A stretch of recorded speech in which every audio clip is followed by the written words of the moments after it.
The muzzle flash lit up the warehouse darkness for a split second as Captain Maya Rodriguez's M4 carbine bucked against her shoulder. 8 armed men had taken 17 civilians hostage in what was supposed to be a routine community outreach event. Now 8 bodies lay motionless among overturned tables and scattered children's drawings, while 17 innocent lives breathed freely because the woman everyone called too soft for combat had just executed the most precise room clearing operation in Marine Corps' history. But that moment of deadly perfection was still 3 years away. This story begins in the mountains of Afghanistan, where Captain Maya Rodriguez was earning a reputation that would both define and nearly destroy her military career. The Phobe Apache mess hall fell silent when Maya walked in, not because she commanded fear or respect through intimidation, but because she carried herself with the quiet confidence of someone who'd proven herself in ways that mattered. At 28, she was one of the youngest company commanders in the 2nd Marine Expeditionary Force, leading a mixed unit of Marines and Army Specialists in one of the most dangerous sectors of Helmand Province. Maya had grown up in East Los Angeles, the daughter of a mechanic and a nurse who'd taught her that strength came in many forms. Her father had shown her how to fix engines and change oil before she could properly reach the pedals. Her mother had demonstrated that healing sometimes required causing temporary pain. Both lessons would serve her well in the Corps, though. Not always in ways her fellow Marines appreciated. The nickname Mother Maya had started as a joke among her platoon sergeants, but it stuck because it captured something essential about her leadership style. While other company commanders ruled through fear and aggressive posturing, Maya led through genuine care for her Marines' welfare. She knew every Marine's hometown, their girlfriend's name, their mother's birthday. She'd sit with homesick privates during long desert nights, sharing stories and making sure they knew someone cared whether they made it home. This approach had earned her the loyalty of her Marines but the skepticism of her superiors. Colonel James Mitchell, her battalion commander, was old school Marine Corps, a career infantry officer who believed that caring too much about individual soldiers made commanders weak when hard decisions needed to be made. He'd watched Maya's methods with growing concern, convinced that her soft approach would get people killed when the shooting started. The concern wasn't entirely unfounded. Maya's company had the lowest casualty rate in the battalion, but they also had the lowest enemy kill count. She prioritized force protection over aggressive engagement, preferring to use superior tactics and technology to avoid firefights rather than seeking them out. Her Marines came home alive, but other commanders whispered that she was too careful, too concerned with preserving lives to be truly effective in combat. Maya's expertise wasn't in question. Her marksmanship scores were legendary, and her tactical knowledge was encyclopedic. She'd graduated at the top of her class from the Marine Corps Command and Staff College, earning recognition for innovative approaches to asymmetric warfare. But innovation and compassion were often viewed with suspicion in an institution that valued tradition and aggressiveness above all else. The morning that would change everything started. Like any other patrol day in Afghanistan, Maya's company was tasked with escorting a convoy of engineers to a remote village, where they'd be installing a water purification system, part of the Hearts and Minds campaign that was supposed to win Afghan civilians away from Taliban influence. It was exactly the kind of mission Maya excelled at, complex, requiring cultural sensitivity, and focused on helping rather than harming. The convoy consisted of 3 Humvees and a supply truck, carrying 12 Marines, 8 Army engineers, and enough equipment to provide clean water for a village of 300 people. Maya rode in the lead vehicle, studying satellite imagery and intelligence reports that suggested the route was clear of enemy activity. The village elder had personally guaranteed safe passage, and local intelligence assets had reported no unusual Taliban movement in the area. What the intelligence reports hadn't captured was the presence of Ahmad Hassan, a Taliban commander who'd been tracking Maya's company for weeks. Hassan had noticed that Maya's Marines were different. They were careful, methodical, and seemed genuinely interested in protecting civilians rather than just killing insurgents. He decided that Maya herself represented a particular threat to Taliban recruiting efforts because her approach was winning over villagers who might otherwise support the insurgency. Hassan had positioned 8 fighters in a carefully planned ambush site along the convoy route. Unlike typical Taliban ambushes, which relied on massive firepower and chaos, Hassan's plan was surgical. He wanted to capture the American commander alive, believing that a public execution of the soft American woman would demonstrate Taliban strength and discourage collaboration with U.S. forces. The ambush was triggered when the convoy reached a narrow pass between 2 ridgelines, exactly where Maya would have positioned an ambush if she'd been planning one. The difference was that Hassan's fighters were better disciplined and better positioned than typical Taliban forces. They'd spent days preparing the site, ensuring multiple escape routes, and establishing overlapping fields of fire that would allow them to control the engagement. From start to finish, the first indication of trouble came when Maya's radio operator reported that they'd lost communication with their base. Not unusual in the mountains, but concerning given the tactical situation. The second indication was the absence of civilian traffic on a road that was usually busy with farmers and merchants. Maya's instincts, honed by dozens of patrols in similar terrain, told her something was wrong. She was reaching for her radio to order the convoy to halt, when the RPG round struck the lead Humvee's engine block, disabling the vehicle and blocking the narrow road. Simultaneously, small arms fire erupted from positions on both sides of the pass, precisely coordinated to trap the convoy in a kill zone with no escape routes. Maya's training took over immediately, even as she was calling for her Marines to return fire and establish defensive positions. Part of her mind was analyzing the attack's sophistication. This wasn't random harassment. It was a professional military operation designed to achieve specific objectives. The enemy had chosen their positions perfectly, established disciplined fire control, and demonstrated tactical patience that suggested extensive planning. What her attackers hadn't anticipated was Maya's ability to think 3 moves ahead while under fire. While her Marines established a defensive perimeter and began returning accurate fire, Maya was already formulating a plan that would turn their tactical disadvantage into victory. She'd studied every successful ambush in military history, and she knew that the key to survival was disrupting the enemy's timeline and forcing them to react rather than execute their plan. The firefight that followed would be studied in Marine Corps' tactical schools for years afterward, not because of its scale or duration, but because of the precision with which Maya orchestrated her unit's response. She identified the enemy's key positions within minutes, coordinated supporting fires to suppress their heaviest weapons, and maneuvered her Marines to positions where they could effectively engage without exposing themselves to crossfire. The engagement lasted 47 minutes. When it was over, 7 Taliban fighters were dead and 1 was captured. Maya's company had suffered 3 wounded Marines, none seriously, and had successfully protected both the engineers and their equipment. The water purification system was installed as planned, and the village received clean water for the first time in decades. But the after-action reports focused less on Maya's tactical brilliance than on her decision-making during the firefight.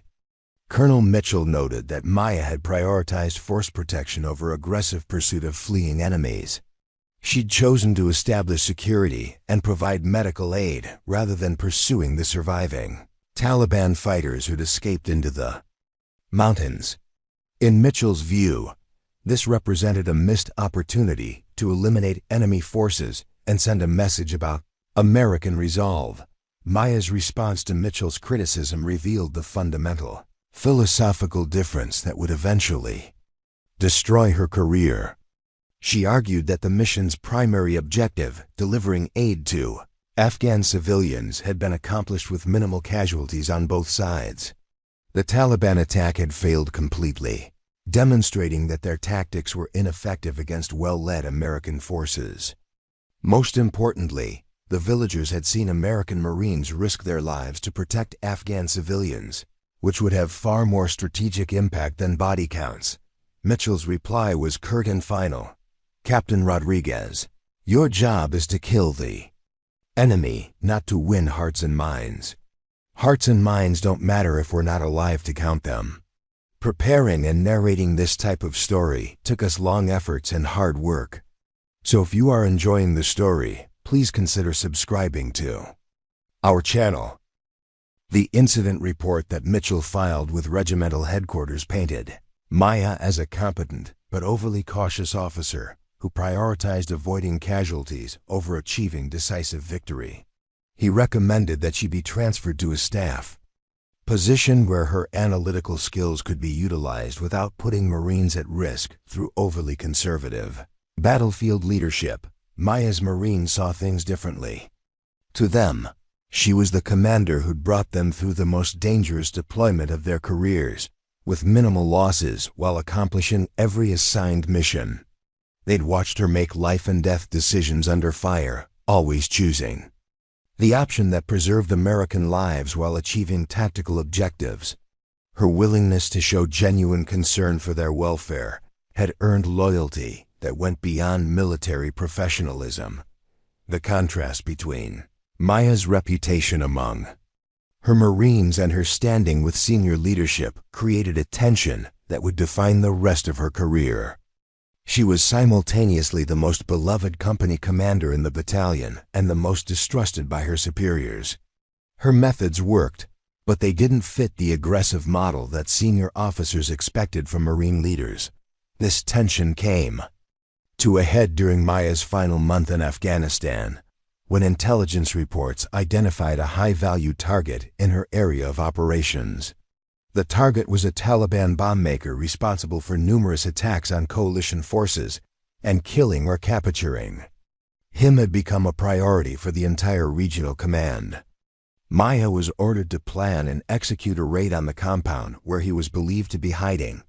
The compound was located in a densely populated area of the provincial capital, surrounded by civilian homes and a school that served over 200 children.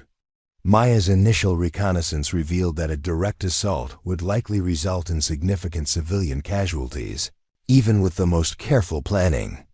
She proposed an alternative approach: establish surveillance, wait for the target to leave the compound, and capture him during movement when civilians wouldn't be at risk. Colonel Mitchell rejected Maya's proposal, arguing that waiting gave the target time to escape or change locations. He ordered Maya to execute the raid as originally planned, accepting the risk of civilian casualties as an unfortunate but necessary cost of eliminating a legitimate military target. Maya found herself facing the same kind of moral crossroads that had defined her leadership throughout her deployment. She could follow orders and conduct the raid, likely achieving the mission objective, but potentially killing innocent civilians in the process. Or she could refuse the order and face court-martial for disobedience, knowing that another unit would probably be assigned to execute the mission anyway. Maya chose a third option that would define the rest of her military career and eventually lead to her separation from the corps she'd served with distinction for 8 years. Instead of conducting the raid as ordered or refusing outright, she implemented her surveillance plan without authorization, positioning her Marines to monitor the compound while officially reporting that they were conducting reconnaissance in preparation for the assault. For 72 hours, Maya's team maintained covert observation of the target compound. They documented movement patterns, identified civilian schedules, and confirmed that the bomb maker was indeed present. More importantly, they discovered that he left the compound every morning at 0530 to visit a mosque located in an isolated area perfect for a clean capture operation. Maya's plan worked flawlessly. Her Marines intercepted the target during his morning prayers, capturing him without firing a shot and recovering a significant cache of bomb-making materials from his vehicle. The operation was a complete tactical success. High-value target captured. Intelligence materials recovered. 0 civilian casualties. 0 coalition casualties. But Maya's unauthorized modification of her orders had been detected by Colonel Mitchell, who'd been monitoring her radio communications and noticed discrepancies between her official reports and her actual activities. When Maya returned to base with her prisoner, Mitchell was waiting with military police and formal charges of disobedience of direct orders. The charges were serious enough to end Maya's career, but the successful capture of a high-value target complicated the situation. Mitchell couldn't court-martial Maya for a mission that had achieved its objectives without any negative consequences. Instead, he chose a more subtle form of punishment that would be equally effective in destroying her future in the Marine Corps. Maya's fitness report for that deployment period contained language that praised her tactical competence while questioning her judgment and reliability under pressure. Mitchell wrote that while Captain Rodriguez was technically proficient and demonstrated concern for her Marines' welfare, she had shown a pattern of hesitation executing aggressive operations and placed excessive emphasis on avoiding civilian casualties at the potential cost of mission effectiveness. Military fitness reports are written in a coded language that career officers learn to read between the lines. Mitchell's assessment, while superficially positive, contained phrases that would effectively blacklist Maya from any future command positions or competitive assignments. Terms like technically proficient suggested competence without excellence. Concern for Marines' welfare implied that she was too emotionally involved with her subordinates. Hesitation in executing aggressive operations marked her as insufficiently aggressive for combat leadership. Maya understood the implications immediately when she read her fitness report. Mitchell had crafted it carefully to destroy her career while maintaining plausible deniability. Any promotion board would read the report and conclude that Maya was a competent but overly cautious officer who couldn't be trusted with important command positions.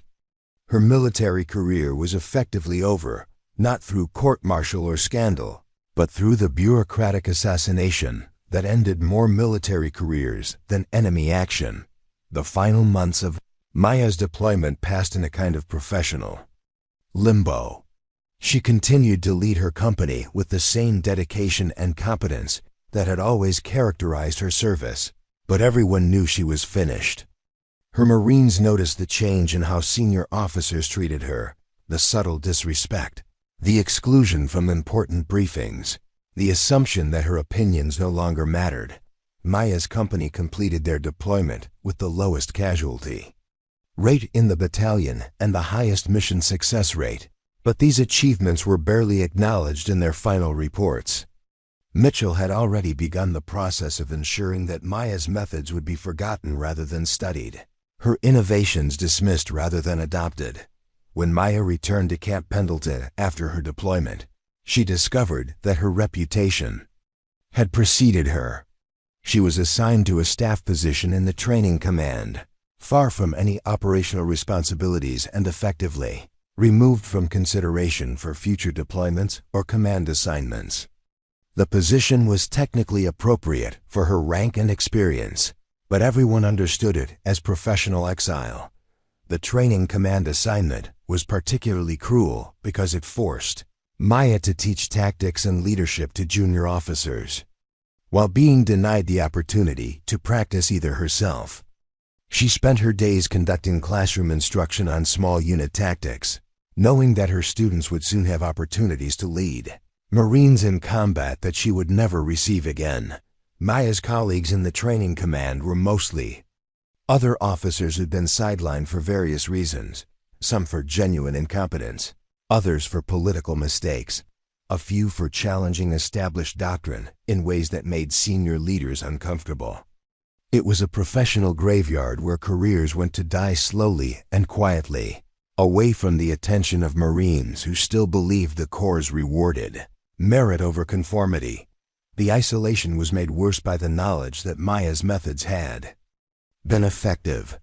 Intelligence reports from Afghanistan showed that her former area of operations had remained relatively stable after her departure, with local leaders continuing to cooperate with American forces.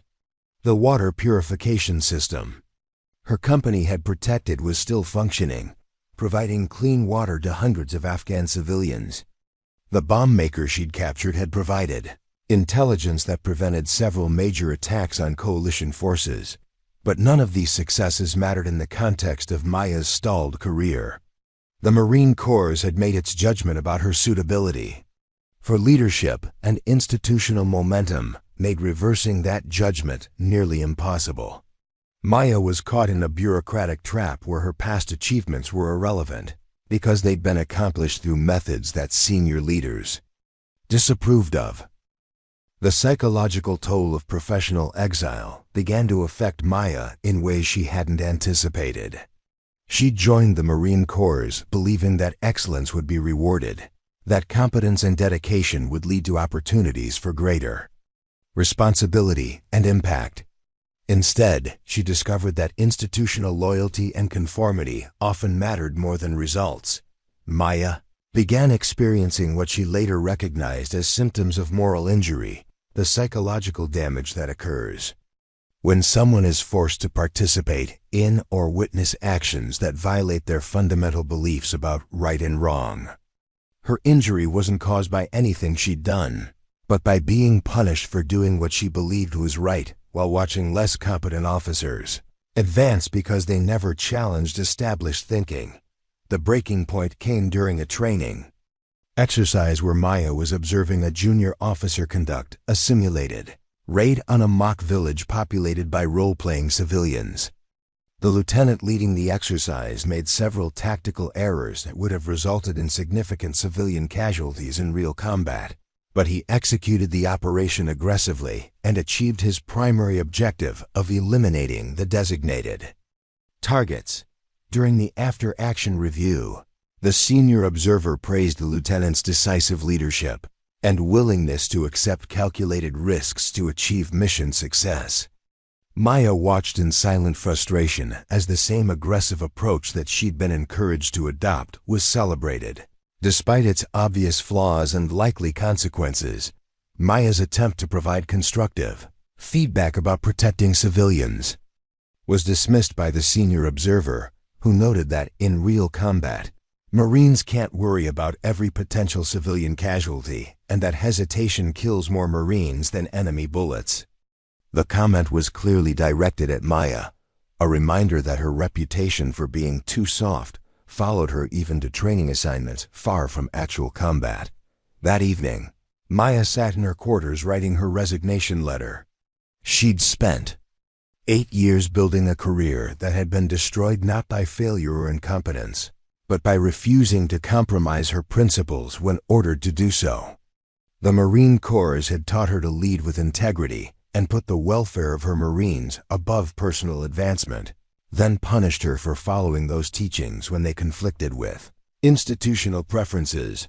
Maya's resignation was processed quickly and without ceremony. Colonel Mitchell, who'd been promoted and transferred to a prestigious assignment at Marine Corps headquarters, signed the paperwork with a brief note expressing appreciation for her service and wishes for success in civilian life. The irony wasn't lost on Maya that the same officer who destroyed her career was now positioned to influence Marine Corps' doctrine and policy. Maya's farewell ceremony was attended by a handful of staff officers and the Marines she'd been training. There were no speeches about her achievements in Afghanistan, no recognition of her tactical innovations, no acknowledgement of the lives she'd saved through her leadership. She simply turned in her equipment, received her discharge papers, and walked away from the institution that had defined her adult life. The transition to civilian life was jarring in ways Maya hadn't anticipated. After 8 years of having every aspect of her life structured by military routine, she found herself adrift in a world where her skills and experience seemed irrelevant. Her resume listed impressive achievements, company command in combat, specialized training in counterinsurgency tactics, experience managing complex operations under extreme pressure. But civilian employers struggled to understand how these qualifications translated to their needs. Maya's first job interview was with a defense contractor looking for project managers with military experience. The interviewer seemed impressed by her background until he asked about her reasons for leaving the Marine Corps. Maya's careful explanation about seeking new challenges was met with skepticism, particularly when he noticed the timing of her departure during what should have been the peak of her career progression. The truth was that Maya's reputation had followed her into the civilian world. The defense industry relied heavily on relationships with active-duty military officers, and word had spread that Maya Rodriguez was someone who'd clashed with senior leadership over policy issues. In an industry where maintaining good relationships with Pentagon officials was crucial for business success, hiring Maya represented an unnecessary risk. Maya's job search extended for months, as one opportunity after another evaporated due to concerns about her reliability or team player qualities. She began to understand that her military experience, which should have been her greatest asset, had become a liability because of the circumstances surrounding her departure from the Corps. The financial pressure mounted as Maya's savings dwindled, and her options narrowed. She'd never planned for unemployment, having assumed that her military experience would make her an attractive candidate for numerous civilian positions. Instead, she found herself competing for entry-level positions against college graduates with no relevant experience, but also no baggage from controversial military careers. Maya eventually accepted a position as a security supervisor at a shopping mall in Riverside, California, a job that paid barely above minimum wage and utilized none of her specialized training or leadership experience. The irony of going from commanding Marines in combat to monitoring teenagers in food courts wasn't lost on her. But she needed income, and the position was one of the few that didn't require extensive background checks or reference calls to her former military superiors. The Gateway Shopping Center in Riverside was exactly the kind of place Maya had never imagined herself working. Built in the 1980s and showing its age, the mall attracted a mixture of bargain hunters, teenagers with nowhere else to go, and elderly people seeking air conditioning and social interaction. Maya's security office was located in a windowless room behind the customer service desk, equipped with outdated monitors displaying grainy, black and white feeds from cameras that seemed to capture everything except useful details. Maya's supervisor was Frank Castellanos, a retired police sergeant who'd taken the mall security job after 25 years with the Riverside Police Department. Frank was competent enough, but his approach to security was purely reactive, respond to incidents after they occurred rather than prevent them from happening. He'd hired Maya based on her military experience, assuming that anyone who'd commanded Marines could handle shoplifters and unruly teenagers. The job requirements were straightforward: monitor security cameras, conduct foot patrols through the mall corridors, respond to calls from store managers about suspicious activity, and write incident reports when problems occurred. Maya was authorized to detain suspected shoplifters until police arrived, but she had no arrest powers and limited authority to use force. It was the kind of position that required minimal training and offered no opportunities for advancement. Maya's first week at Gateway Shopping Center was an exercise in adjusting expectations. After years of making decisions that affected the lives of hundreds of Marines and thousands of Afghan civilians, she found herself dealing with disputes over parking spaces and teenagers who played music too loudly near the fountain. The contrast between her previous responsibilities and current duties was so stark that she sometimes wondered if she was experiencing an elaborate nightmare. The other security guards treated Maya with a mixture of curiosity and skepticism. Most were retired police officers or military veterans who'd taken the job for supplemental income. and they couldn't understand why someone with Maya's background would accept such a position. Her explanations about seeking the change of pace were met with polite disbelief and speculation about what had really gone wrong in her military career. Frank assigned Maya to day shifts covering the mall's busiest hours, when foot traffic was heaviest and problems most likely to occur. The work was mind-numbingly routine. Endless walks through corridors lined with discount clothing stores, phone repair shops, and fast food restaurants that had seen better days. Maya's tactical training was useless in an environment where the biggest threats were pickpockets and food court arguments between teenagers. The monotony was broken occasionally by incidents that reminded Maya of her former life. When a domestic dispute spilled into the mall parking lot, Maya found herself automatically assessing the situation for potential violence escalation and planning intervention strategies. When suspicious individuals appeared to be conducting surveillance of jewelry stores, her counterintelligence training kicked in as she documented their activities and movement patterns. But these moments of professional engagement were rare exceptions to the daily routine of checking doors, monitoring cameras, and writing reports about minor infractions that would be forgotten within days. Maya began to understand why so many military veterans struggled with civilian employment, not because the work was difficult, but because it was so utterly different from anything they'd been trained to do. The financial reality of Maya's situation was becoming increasingly apparent as her first month at the mall progressed. Her security guard's salary barely covered rent on her studio apartment, leaving little money for food, transportation, or other necessities.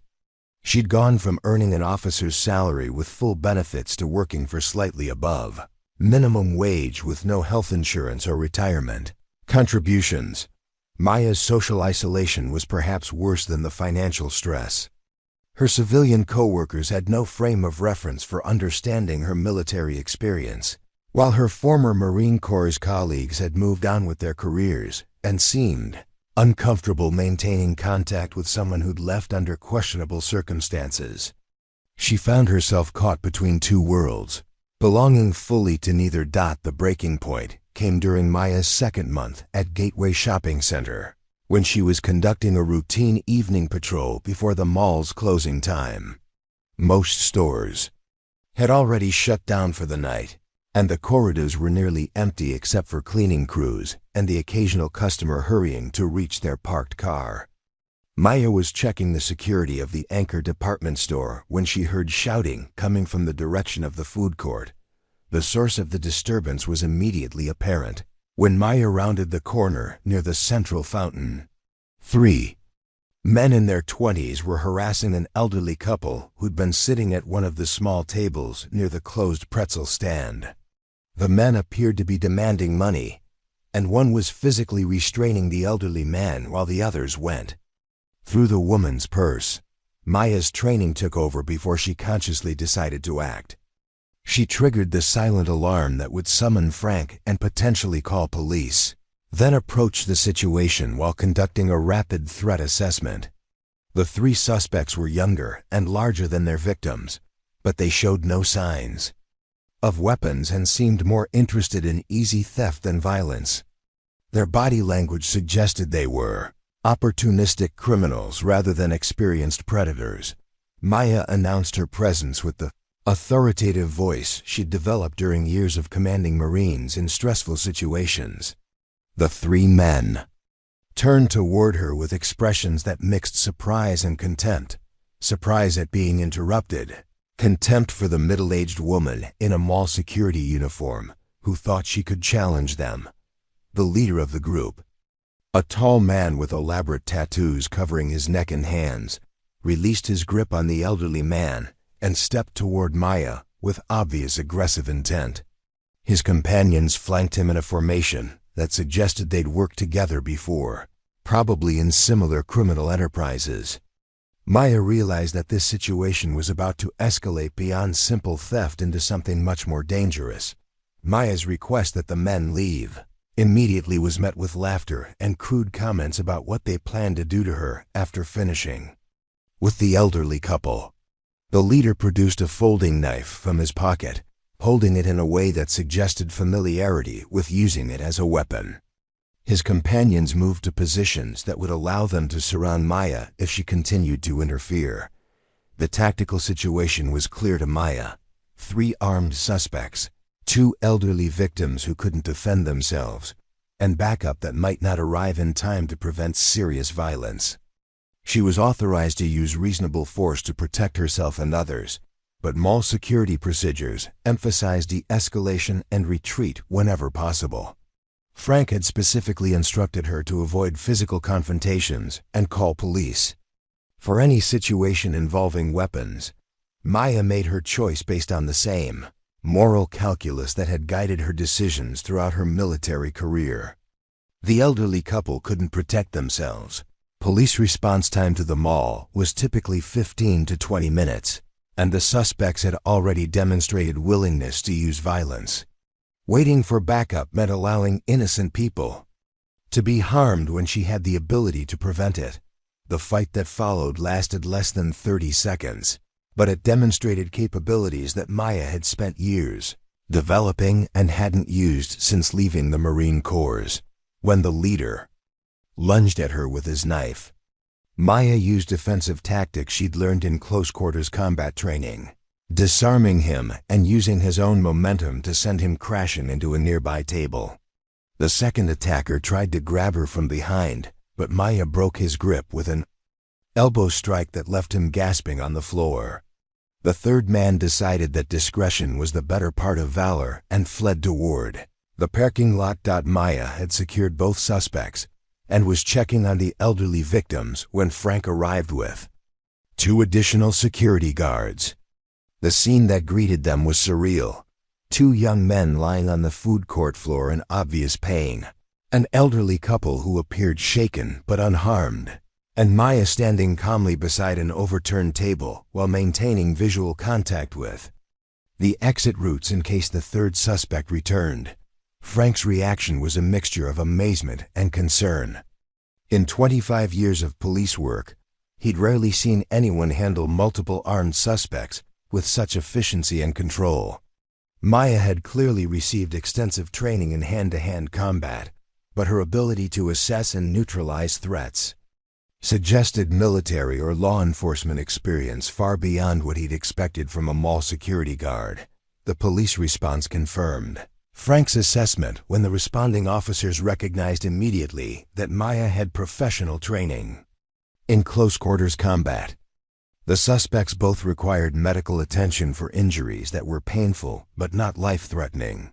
Exactly the kind of controlled force application that indicated extensive experience in subduing violent individuals without causing permanent damage. The incident report that Maya filed was a model of professional documentation, detailing the sequence of events with the kind of precise language and attention to tactical details that impressed the investigating officers. She documented everything from her initial threat assessment to her reasons for using force, demonstrating a level of professional competence that was unusual in private security work.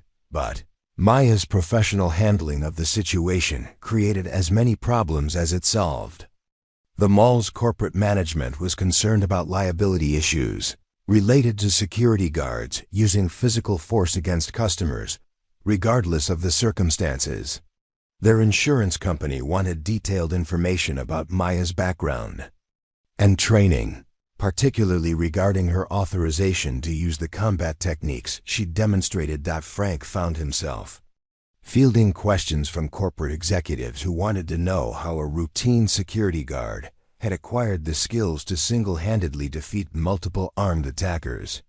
Maya's military background explained her capabilities, but it also raised questions about why someone with her qualifications was working as a mall security guard.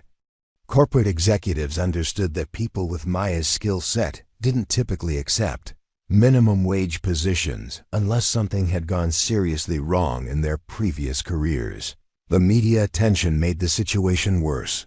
Local news outlets picked up the story of a female security guard who'd fought off 3 armed robbers to protect elderly shoppers, and the coverage quickly gained regional and then national attention.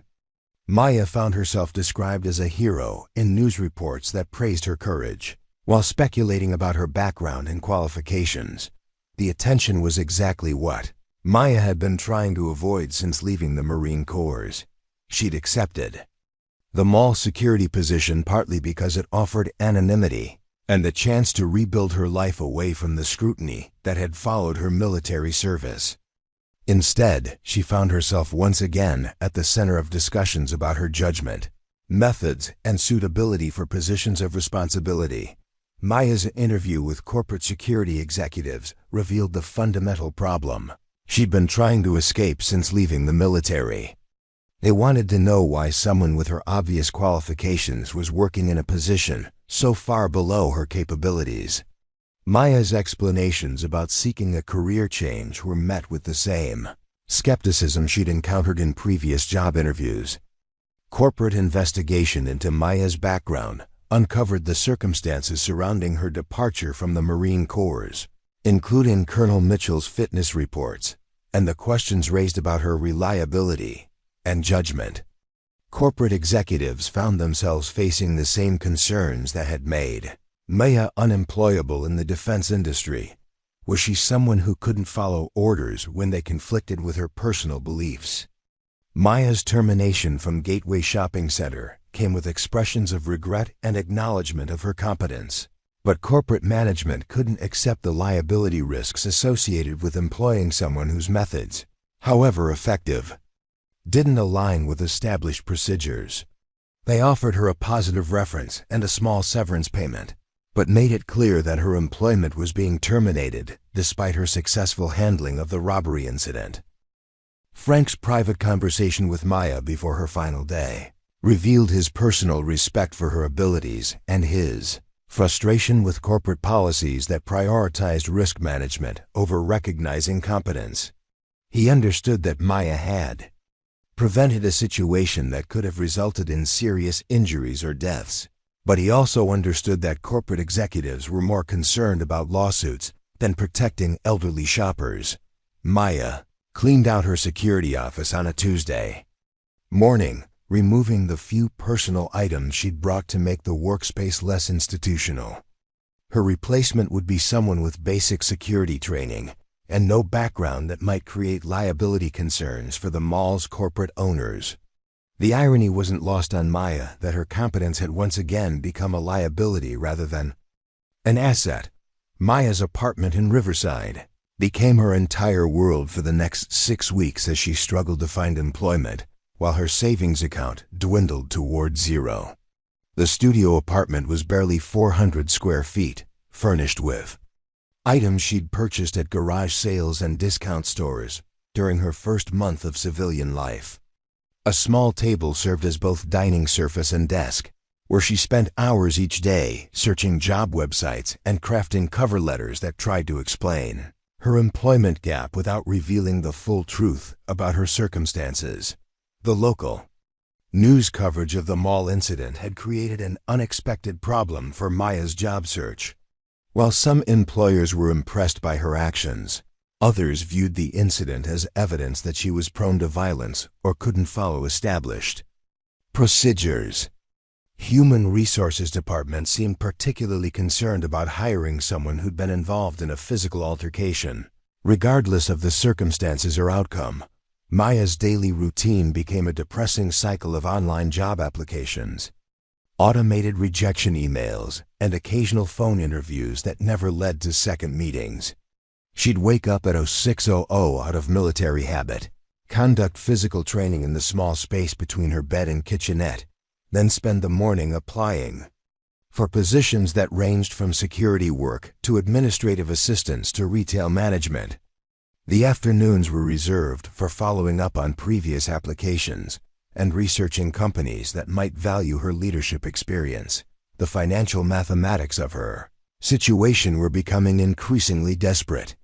Her unemployment benefits provided barely enough money to cover rent and utilities, leaving almost nothing for food, transportation, or other necessities.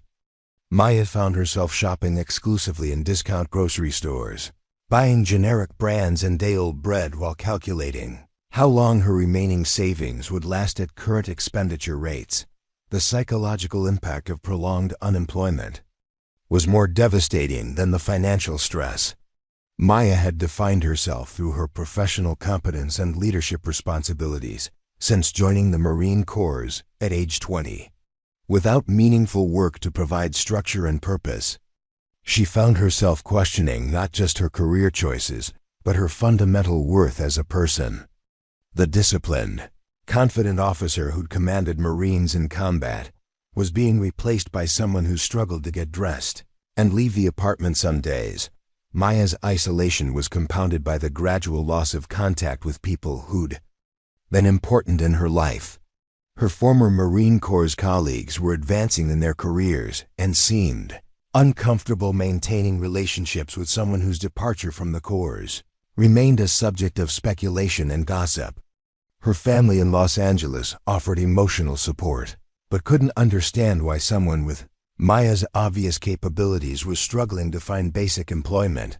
The few job interviews Maya managed to secure followed a predictable pattern that became increasingly familiar and demoralizing.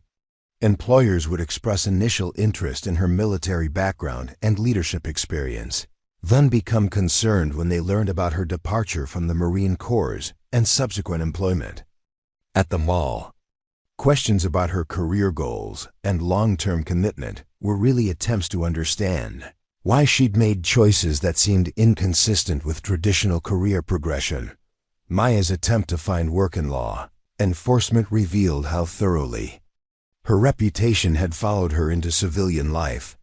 Police departments conducted extensive background investigations that included contact with former military supervisors, and Colonel Mitchell's assessment of her reliability and judgment effectively eliminated her from consideration for positions that should have been natural fits for her experience and training.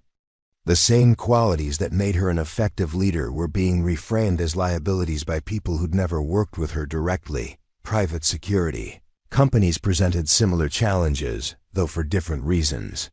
The smaller firms that might have been willing to overlook concerns about her military record couldn't afford to pay salaries that would allow Maya to maintain basic living standards.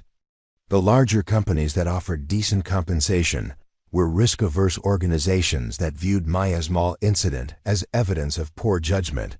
Regardless of the positive outcome, Maya's attempts to find work outside security and law enforcement revealed the broader challenge of translating military experience into civilian terms.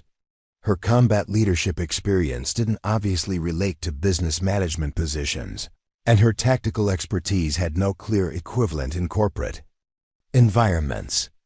Employers struggled to understand how commanding Marines in Afghanistan qualified someone for supervising customer service representatives or managing inventory systems.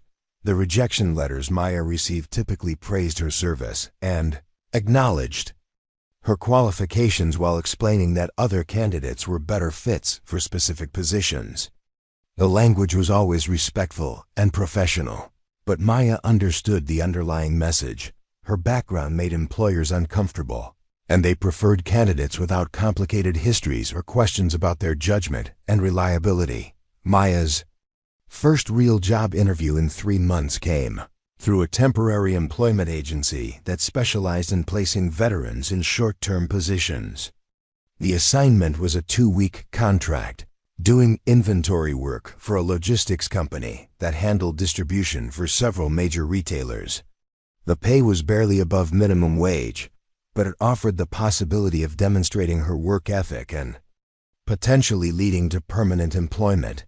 The warehouse work was physically demanding but mentally unstimulating, involving 8-hour shifts counting products and updating computer databases in a massive facility that processed thousands of packages daily. Maya's military experience made her efficient at the systematic work, but it also highlighted how far her career had fallen from commanding Marines to counting boxes in a warehouse, where she was one of dozens of temporary workers with no job, security, or benefits. Maya's supervisor at the logistics company was Jennifer Walsh, a operations manager who'd worked her way up from entry-level positions over 15 years with the company. Jennifer was competent and fair, but she had little understanding of military culture or experience managing employees with Maya's background.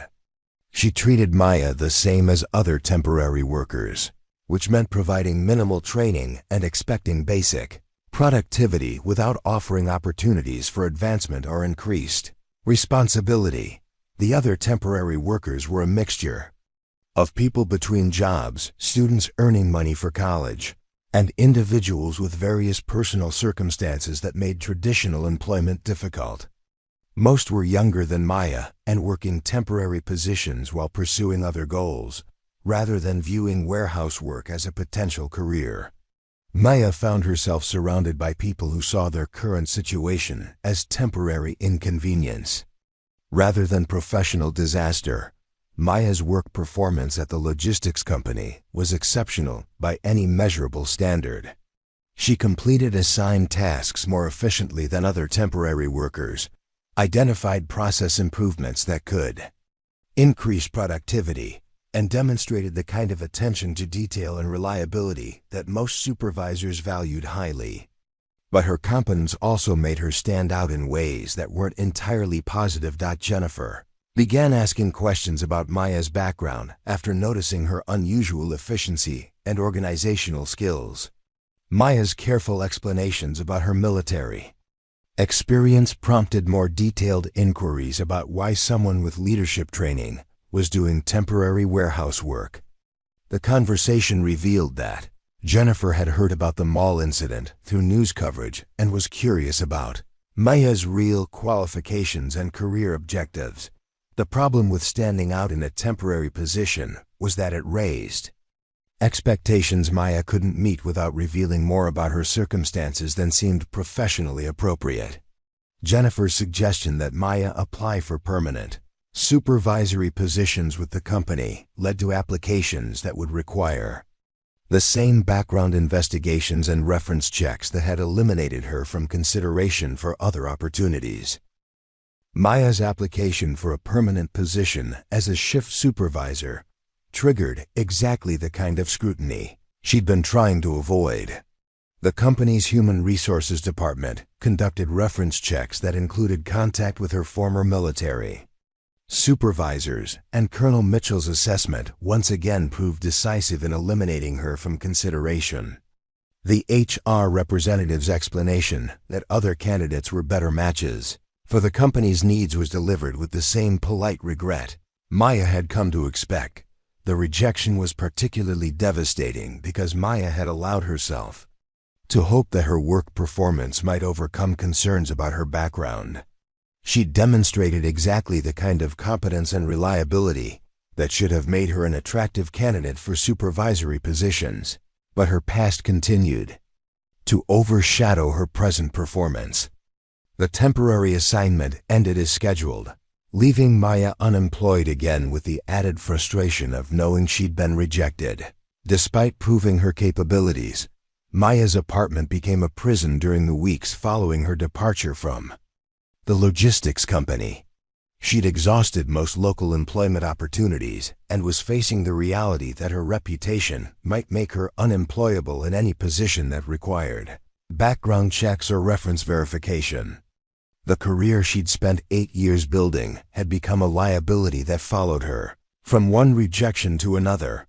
The physical symptoms of chronic stress began affecting Maya's daily functioning in ways she hadn't experienced since her most difficult deployments in Afghanistan.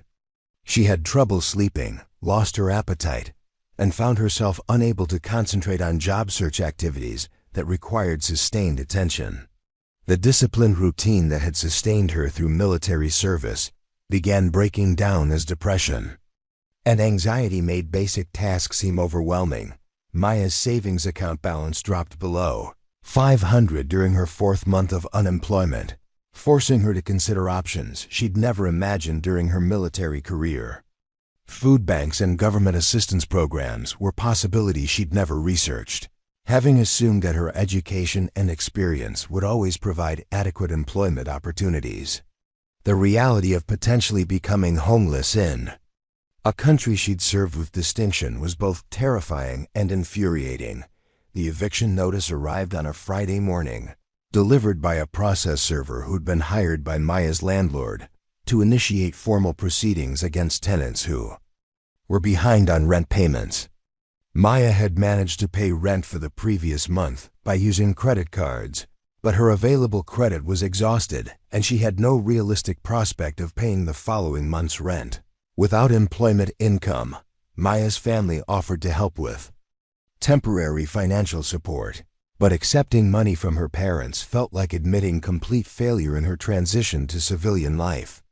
Her father's suggestion that she return to Los Angeles and live with them while rebuilding her career was well-intentioned, but would have meant abandoning any hope of maintaining independence or professional dignity.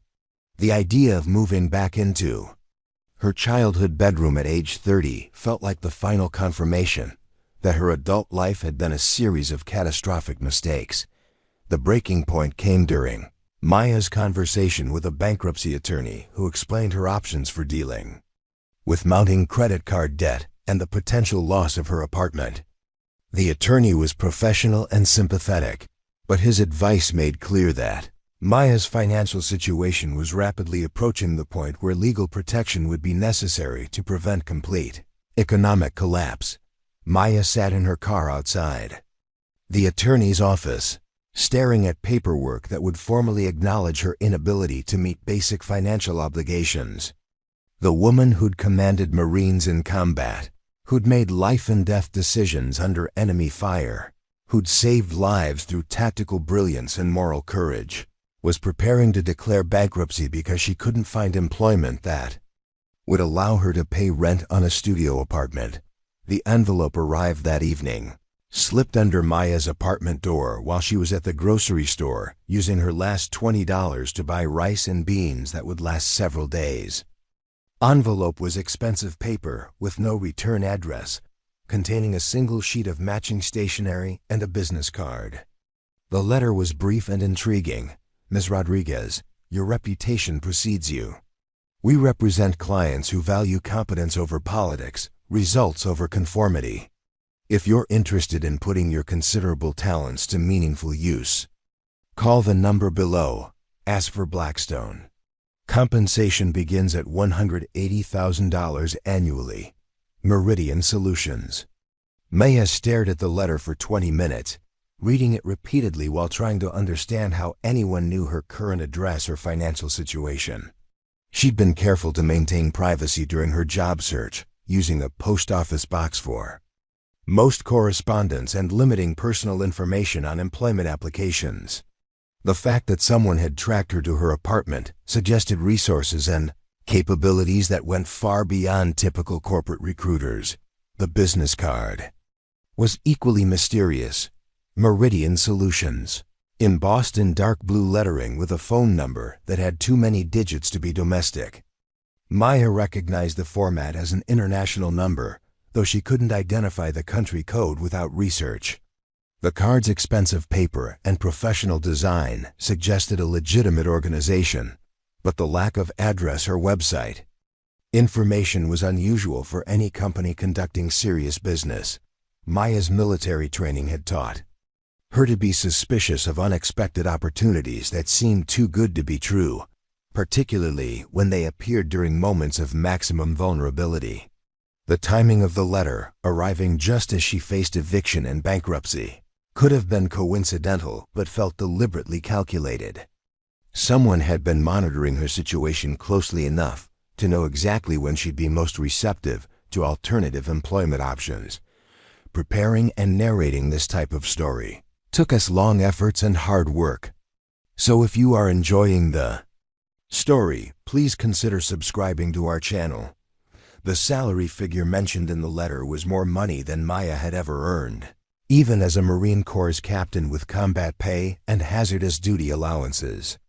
$180,000 annually would solve her immediate financial problems and allow her to rebuild her life completely. But it also suggested work that involved significant risks or moral complications. Legitimate companies rarely offered such substantial compensation without corresponding dangers or ethical compromises. Maya spent the weekend researching Meridian solutions through every online database and search engine she could access. Company name appeared in a few business directories and government contractor databases, but with minimal information about their specific services or client base. Most references describe them as a consulting firm or risk management company, without providing details about what those terms meant in practice. The limited information Maya found suggested that Meridian Solutions operated in the gray area between legitimate business consulting and private military contracting. They appeared to provide security services and strategic advice to corporations operating in unstable regions, particularly in Africa and Central Asia, where government protection was unreliable and traditional business practices were insufficient. For managing complex risks, Maya's research revealed that Meridian's client base included several Fortune 500 companies with international operations in regions affected by civil unrest, terrorism, and organized crime. The company's services seemed to involve protecting corporate personnel and assets in environments where local law enforcement was ineffective or corrupted, using methods that weren't clearly defined in their public materials. The moral implications of working for a private military company were complicated by Maya's current circumstances and her understanding of how such organizations operated. She'd encountered similar companies during her deployments in Afghanistan, where they provided services that regular military forces couldn't or wouldn't perform due to political constraints or legal limitations. Some were professional organizations that filled legitimate security gaps, while others were barely controlled mercenary groups that operated with minimal oversight. Maya's decision to call the number was motivated by desperation as much as curiosity. Her eviction hearing was scheduled for the following week, and she had no realistic alternatives for avoiding homelessness unless she accepted help from her family or declared bankruptcy. The Meridian offer represented her only opportunity to maintain independence and professional dignity, regardless of whatever complications might be involved. The voice that answered Maya's call was crisp and professional, with a slight accent that suggested European origins but was difficult to place precisely. The receptionist asked for Maya's name and put her on hold for exactly 30 seconds before transferring the call to someone who identified himself as David Blackstone. Blackstone's voice was American, probably from the Northeast, with the careful diction of someone who'd spent time in military or intelligence circles. His greeting suggested he'd been expecting Maya's call and had prepared for their conversation. "In advance, Ms. Rodriguez, thank you for reaching out. I trust you've had time to consider our initial correspondence." Maya's response was cautious but direct. She acknowledged receiving the letter while expressing curiosity about how Meridian had obtained her contact information and learned about her background. Blackstone's explanation was vague, but suggested that Maya's reputation within military and security circles had brought her to their attention, particularly regarding her unconventional approach to problem solving and her demonstrated commitment to protecting innocent lives. The reference to protecting innocent lives was clearly intended to appeal to Maya's moral sensibilities, but it also suggested that Blackstone knew specific details about her military service and the circumstances surrounding her departure from the Marine Corps. Maya realized that Meridian had conducted extensive research into her background, probably including access to military records and intelligence that wasn't publicly available. Blackstone's job description was carefully worded to emphasize the humanitarian aspects of Meridian's work while avoiding specific details about methods or operational requirements.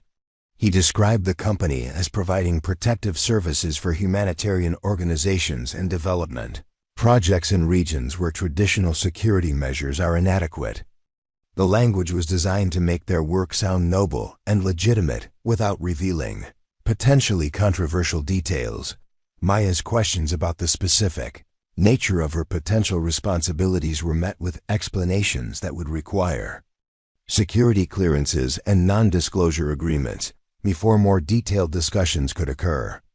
Blackstone emphasized that Meridian's clients were legitimate organizations working to improve conditions in developing countries, but that their operations faced threats from criminal organizations, terrorist groups, and corrupt government officials. Compensation package Blackstone outlined was even more generous than the letter had suggested. In addition to the $180,000 base salary, Maya would receive hazard pay, comprehensive medical and dental coverage, life insurance worth 5 times her annual salary, and housing allowances that would cover all living expenses during overseas assignments. The total compensation package was worth over $250,000 annually, more money than Maya could have earned even if she'd been promoted to major in the Marine Corps.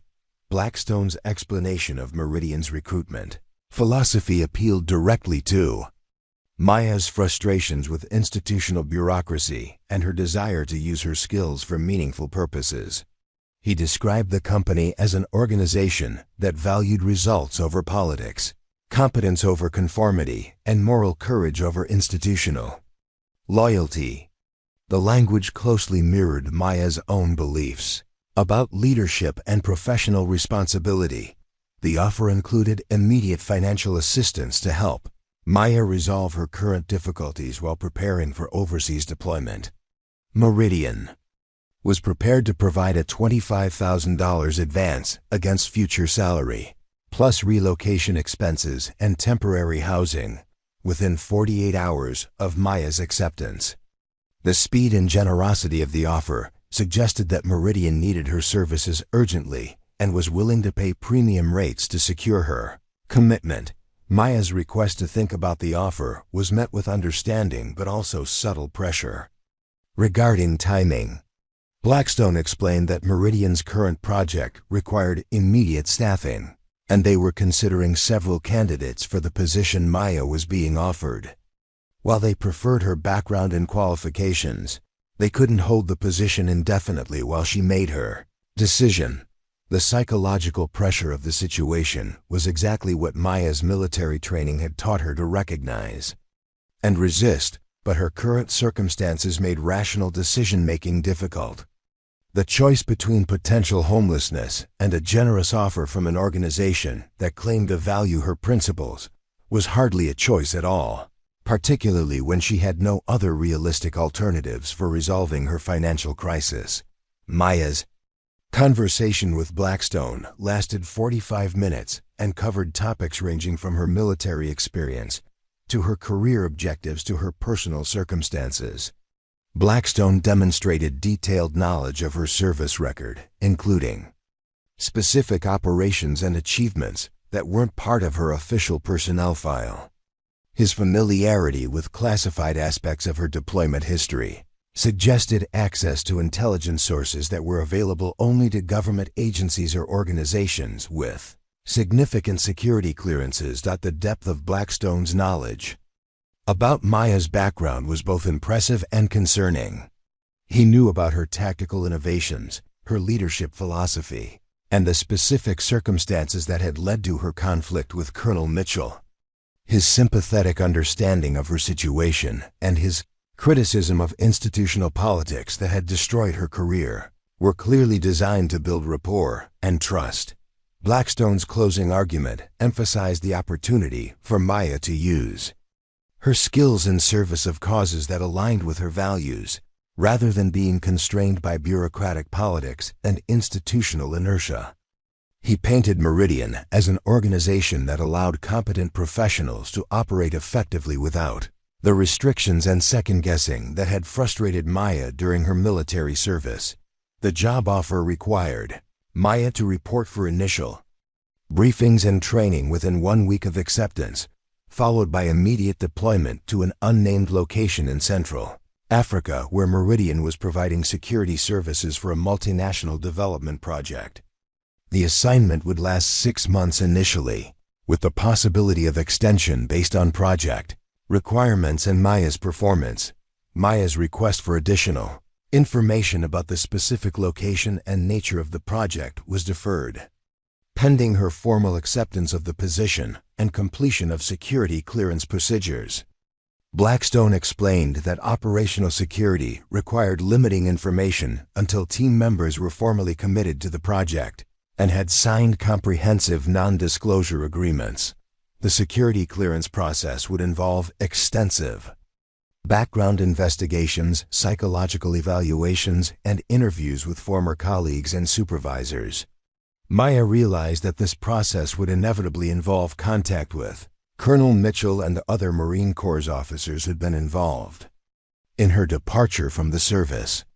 She wondered whether Meridian's job offer was contingent on positive security clearance results, or whether they'd already conducted their own evaluation of her suitability. Maya's final question concerned the legal and ethical framework within which Meridian operated, particularly regarding their relationship with U.S. government agencies and their compliance with international law.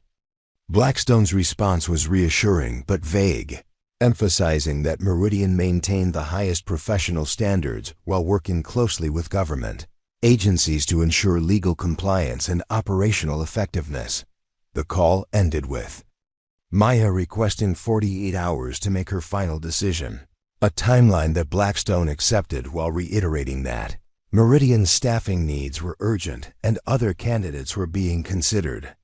Maya understood that this was a standard negotiating tactic designed to create pressure for quick acceptance, but she also recognized that her alternatives were extremely limited regardless of Meridian's timeline. Maya spent the evening walking through her neighborhood while considering the implications of accepting Meridian's offer. The suburban streets of Riverside seemed surreal after months of unemployment and financial stress, and she found herself imagining how different her life would be in just 1 week if she accepted the position. The transformation from bankruptcy to substantial income would happen so quickly that it felt like a fantasy rather than a realistic possibility. The moral questions surrounding private military contracting were complicated by Maya's understanding of how such companies actually operated in practice. During her deployments in Afghanistan, she'd worked alongside contractors who provided essential services that regular military forces couldn't perform due to political or legal constraints. Some had been highly professional organizations that filled legitimate gaps in government capabilities, while others had operated with questionable ethics and minimal oversight. Maya's decision ultimately came down to trust in her own judgment and her confidence in her ability to maintain moral standards regardless of her employer's policies or expectations. She'd proven during her military service that she could operate effectively within institutional constraints while maintaining her principles, and she believed that the same approach would serve her well in private contracting work. Asterisk. The financial reality of her situation made prolonged deliberation impossible. Maya's eviction hearing was scheduled for the following Monday, and she had less than $200 remaining in her bank account, even if she could find alternative employment. Immediately, she wouldn't receive income in time to prevent homelessness and bankruptcy. Meridian's offer represented her only realistic option for maintaining independence and rebuilding her career. Maya called Blackstone the following morning and accepted Meridian's job offer with the understanding that final details would be negotiated. During her initial briefings, the $25,000 advance was transferred to her bank account within 6 hours, followed by detailed instructions for reporting to Meridian's training facility in Virginia. Her transformation from unemployed veteran to highly paid security contractor was beginning faster than she'd imagined possible. The Meridian Solutions training facility was located on a sprawling compound outside Richmond, Virginia, disguised as a corporate retreat center but equipped with the kind of sophisticated infrastructure that suggested serious military operations. Maya's taxi from the airport passed through 3 separate security checkpoints, each staffed by guards who examined her identification with the thoroughness of professionals protecting classified government installations. The main building was a modern glass and steel structure that could have housed any Fortune 500 company's headquarters, complete with a marble lobby, expensive artwork, and reception staff who greeted visitors with corporate professionalism. But Maya's military experience allowed her to recognize the subtle indicators that this was something more than a typical business office: reinforced windows, hidden surveillance cameras, and security personnel who carried themselves with the alertness of people prepared for violence. Maya's escort to the briefing rooms was Sarah Martinez, a former Army intelligence officer who joined Meridian after completing multiple deployments in Iraq and Syria. Sarah's friendly demeanor and professional competence immediately put Maya at ease, but her casual references to operational security and threat assessment protocols made clear that Meridian's corporate facade concealed serious military capabilities. Initial briefing session included 5 other newly recruited contractors, each representing different military specialties and geographic expertise. There was Michael Thompson, a former Navy SEAL with extensive experience in maritime operations. Jennifer Park, an Air Force intelligence specialist who'd worked in counterterrorism. Robert Clark, a British SAS veteran with expertise in urban warfare. Amanda Foster, a former Army medic with experience in trauma surgery. And David Kim, a signals intelligence specialist who'd served with Army Special Forces. The diversity of backgrounds and expertise represented in Maya's training group suggested that Meridian's current project required a full spectrum of military capabilities, rather than focusing on any single specialty. Maya realized that she was joining a team designed to handle complex operations that might involve everything from combat to medical emergencies to electronic warfare, all while maintaining the appearance of legitimate business activities. David Blackstone conducted the initial orientation, briefing with the polished presentation skills of someone who delivered similar talks many times before. His explanation of Meridian's mission and values emphasized their commitment to protecting humanitarian workers and development projects in regions where traditional security measures were inadequate. The language was carefully chosen to appeal to military veterans who joined the service to serve noble causes rather than simply seeking adventure or financial gain. Blackstone's description of their current project involved providing security for a multinational effort to establish clean water infrastructure in the Democratic Republic of Congo, a region that had been devastated by decades of civil war and remained largely controlled by various armed factions. The project was funded by a consortium of European development agencies and administered by the United Nations, giving it legitimate humanitarian credentials that differentiated it from purely commercial ventures. The security challenges in the DRC were complex and dangerous, involving threats from at least 6 different armed groups that controlled various territories and competed for control of mineral resources. These groups viewed international development projects with suspicion, seeing them as either potential sources of revenue through extortion or threats to their territorial control. Previous attempts to establish infrastructure projects had failed due to inadequate security or the withdrawal of international support after violent incidents. Maya's specific role would involve providing overwatch and threat assessment for the project's construction sites and personnel camps. Her marksmanship skills and tactical expertise would be essential for protecting engineers and aid workers who were vulnerable to sniper attacks, kidnapping attempts, and coordinated assaults by well-armed militant groups. The assignment would require her to operate in an environment where the line between legitimate security work and combat operations was often unclear.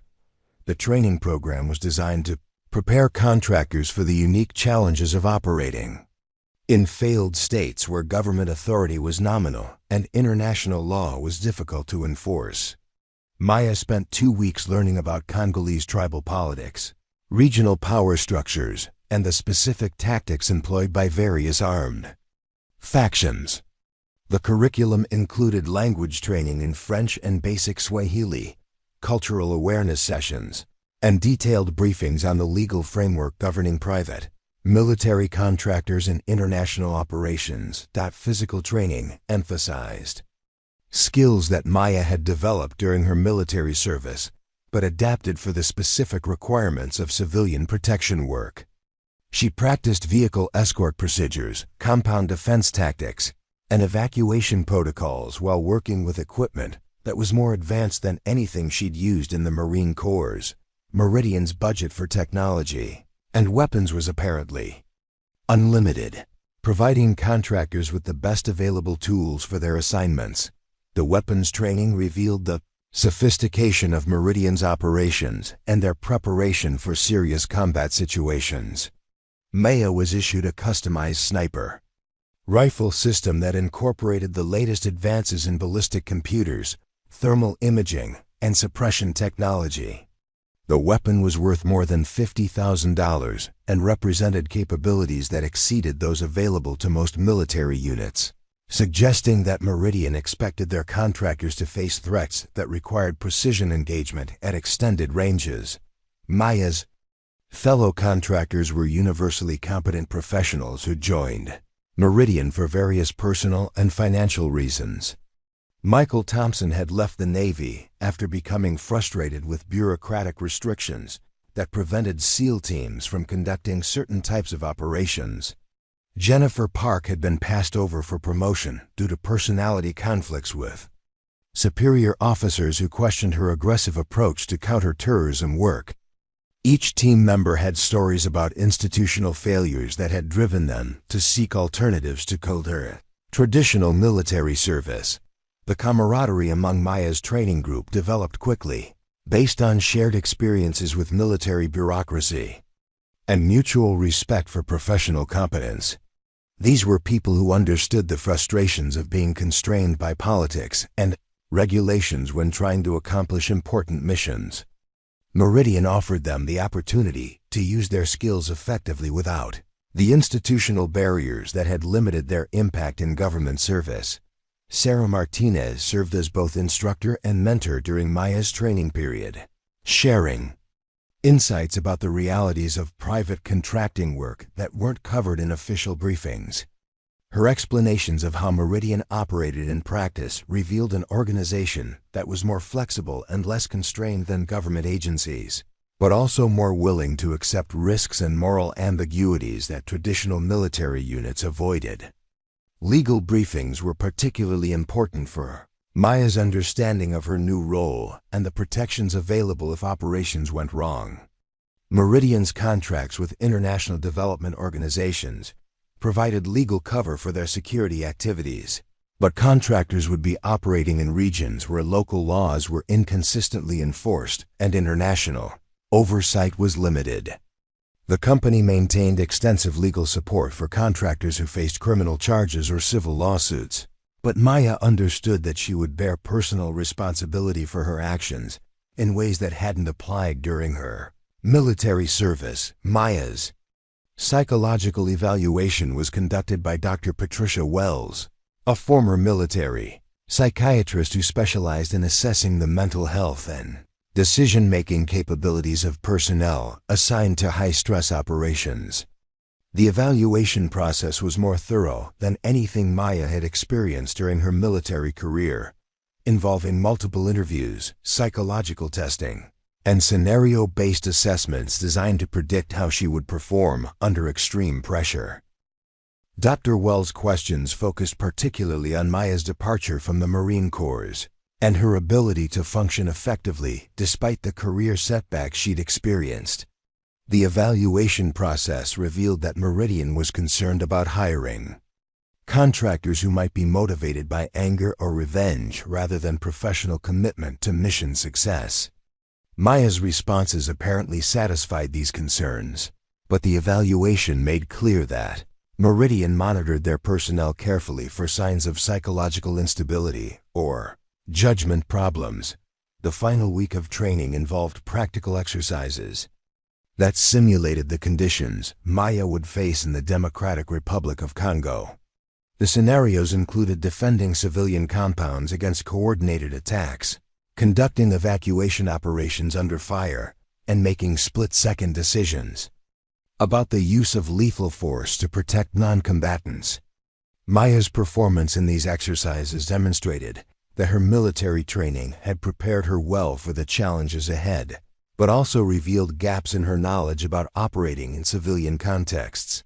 Maya's briefing on the specific operational environment she'd be entering painted a picture of complexity and danger that exceeded anything she'd encountered during her military deployments. The Democratic Republic of Congo was larger than Western Europe, but had virtually no functional government outside the capital city of Kinshasa. Most of the country was controlled by various armed factions that financed their operations through illegal mining, taxation of commercial activities, and extortion of international aid organizations. The water infrastructure project that Maya would be protecting was located in South Kivu province, near the border with Rwanda and Burundi. The region was strategically important because it contained significant mineral deposits that were essential for electronics manufacturing, making it a focal point for competing armed groups and international mining companies. The project's goal of providing clean water to rural communities was humanitarian in nature, but it was occurring in an environment where every activity had political and economic implications.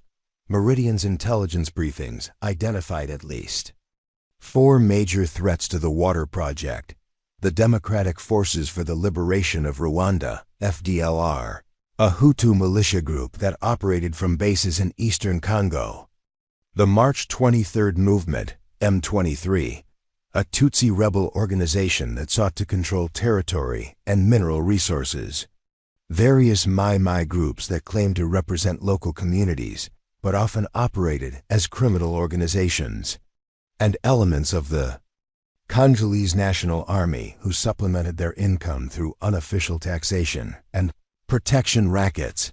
Each of these groups possessed sophisticated weapons and demonstrated tactical capabilities that reflected training and experience gained during decades of conflict. They had access to artillery, anti-aircraft missiles, and armored vehicles that made them formidable opponents, even for well-equipped private military contractors. Maya understood that her assignment would involve genuine combat operations rather than simple security work, despite Meridian's careful language about protective services. The mission briefing revealed that Maya's team would be responsible for protecting a construction site covering approximately 50 square kilometers, with multiple vulnerable installations including worker camps, equipment storage areas, and the actual construction zones where drilling and pipeline installation were occurring. The geographic scope of the area and the number of potential attack routes made comprehensive security extremely challenging, requiring constant vigilance and rapid response capabilities. Maya's specific assignment involved establishing and manning observation posts that would provide early warning of approaching threats while offering precision fire support if attacks occurred. Her positions would be located on ridgelines and hilltops that dominated the approaches to the construction sites, giving her excellent fields of fire, but also making her a priority target for enemy snipers and artillery. The assignment required exactly the kind of independent judgment and tactical flexibility that had gotten her into trouble with Colonel Mitchell. The equipment package Maya received for her deployment represented the cutting edge of military technology, including advanced communications gear that would allow her to coordinate with team members and request support from Meridian's reaction forces. Her sniper rifle system incorporated ballistic computers that could calculate firing solutions automatically, taking into account environmental factors like wind, temperature, and humidity. The scope system included thermal imaging capabilities that would allow her to engage targets effectively during day or night operations. Maya's final briefing before deployment covered the rules of engagement that would govern her use of force during the mission. Unlike her military service, where rules of engagement were established by government authorities and communicated through the chain of command, Meridian's guidelines were developed by the company and designed to protect both their personnel and their clients' interests. The rules were more flexible than military regulations, but also placed greater responsibility on individual contractors to make appropriate decisions about when lethal force was justified. The deployment timeline called for Maya's team to arrive in the Democratic Republic of Congo within 1 week of completing their training, traveling through a series of connections that would make their movement difficult to track. They would fly commercially to Paris, then to Nairobi, and finally to Goma in eastern Congo using chartered aircraft that serve legitimate business and humanitarian organizations. Their equipment would be shipped separately through commercial channels that Meridian had established for moving sensitive materials without attracting government attention. Maya's transformation from unemployed veteran to highly paid contractor was complete as she prepared for deployment to one of the world's most dangerous regions. The woman who'd been unable to find basic employment just months earlier was now equipped with state-of-the-art weapons and preparing to conduct operations that could affect the stability of an entire region. The rapid change in her circumstances felt surreal, but it also represented the kind of meaningful work she'd been seeking since leaving the Marine Corps. The flight from Nairobi to Goma took Maya over some of the most spectacular and dangerous terrain on Earth, with the chartered aircraft following flight paths that avoided areas controlled by armed groups known to possess anti-aircraft weapons. Through the small windows, she could see the volcanic peaks of the Virunga Mountains rising above dense jungle canopy, their beauty masking a landscape where millions had died in conflicts that most of the world had forgotten. Preparing and narrating this type of story took us long efforts and hard work. So if you are enjoying the story, please consider subscribing to our channel. Goma Airport was a study in controlled chaos, with humanitarian flights sharing runway space with commercial cargo planes and military transports from various African nations. Maya's team moved through customs with diplomatic passports that had been provided by Meridian through channels she didn't fully understand, but which clearly involved high-level coordination with multiple governments. The efficiency of their processing suggested that Meridian had established relationships that went far beyond typical business. Arrangements that the drive from Goma to their operational area required a convoy of 3 armored vehicles and took 6 hours over roads that alternated between paved highway and dirt tracks that challenged even military-grade transportation. Maya's first close look at the Democratic Republic of Congo revealed a landscape of stunning natural beauty, punctuated by evidence of decades of conflict, burned villages, abandoned military positions, and refugee camps that had become permanent settlements. Their destination was a compound that Meridian had established near the town of Bukavu, strategically positioned to provide security for multiple construction sites, while maintaining access to supply routes and potential evacuation routes. The compound itself was a masterpiece of defensive engineering, surrounded by multiple fence lines, watchtowers, and defensive positions that could withstand sustained assault by well-armed attackers. Maya's living quarters were Spartanly functional, but far more comfortable than anything she'd experienced during military deployments. Her private room included air conditioning, reliable electricity, and internet access that allowed communication with the outside world, luxuries that reflected Meridian's understanding that contractor morale and effectiveness required better living conditions than those typical of military operations.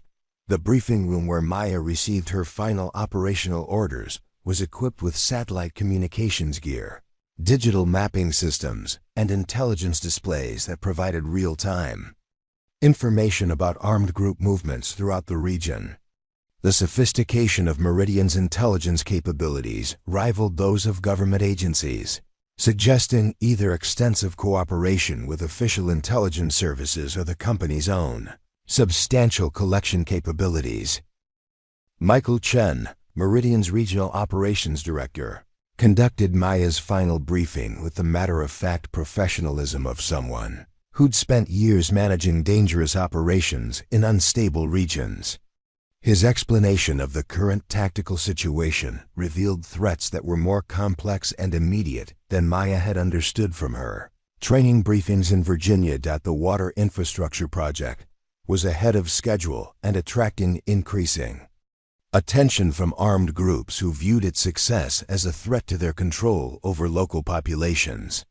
Clean water would reduce communities' dependence on wells and rivers that various factions controlled, potentially undermining the economic leverage that allowed them to extract tribute from civilians. The project's progress had transformed it from a humanitarian initiative into a political challenge to established power structures. Intelligence reports indicated that at least 3 armed groups were planning coordinated attacks on the construction sites with the goal of forcing international organizations to abandon the project entirely. The attacks would likely involve simultaneous assaults on multiple targets, designed to overwhelm Meridian security forces and create casualties that would generate international media attention.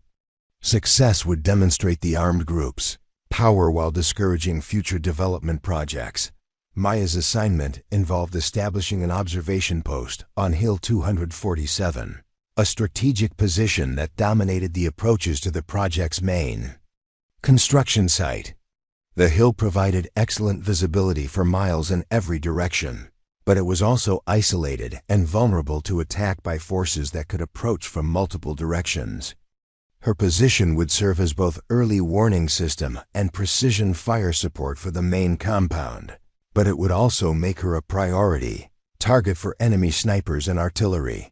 The observation post had been constructed by a Meridian engineering team using materials and techniques that reflected serious military expertise. The position included a reinforced concrete bunker with overhead cover sufficient to protect against artillery fire, communication equipment that provided encrypted contact with all friendly forces, and enough food and ammunition to sustain operations. For several weeks, if supply routes were cut, Maya's primary weapon system was a Barrett M107A1 sniper rifle chambered in .50 caliber, equipped with a Schmidt and Bender scope that incorporated thermal imaging and laser range-finding capabilities. The weapon system was capable of engaging targets at ranges exceeding 2,000 meters and could penetrate light armor or fortifications that might protect enemy commanders or crew-served weapons. Her secondary armament included an M4 carbine for close-range defense and enough ammunition to sustain prolonged combat.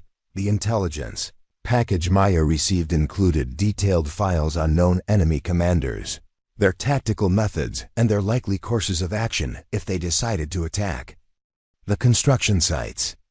The most dangerous opponent was Colonel Joseph Mutamba, a former Congolese army officer who commanded approximately 300 fighters equipped with mortar, heavy machine guns, and rocket-propelled grenades.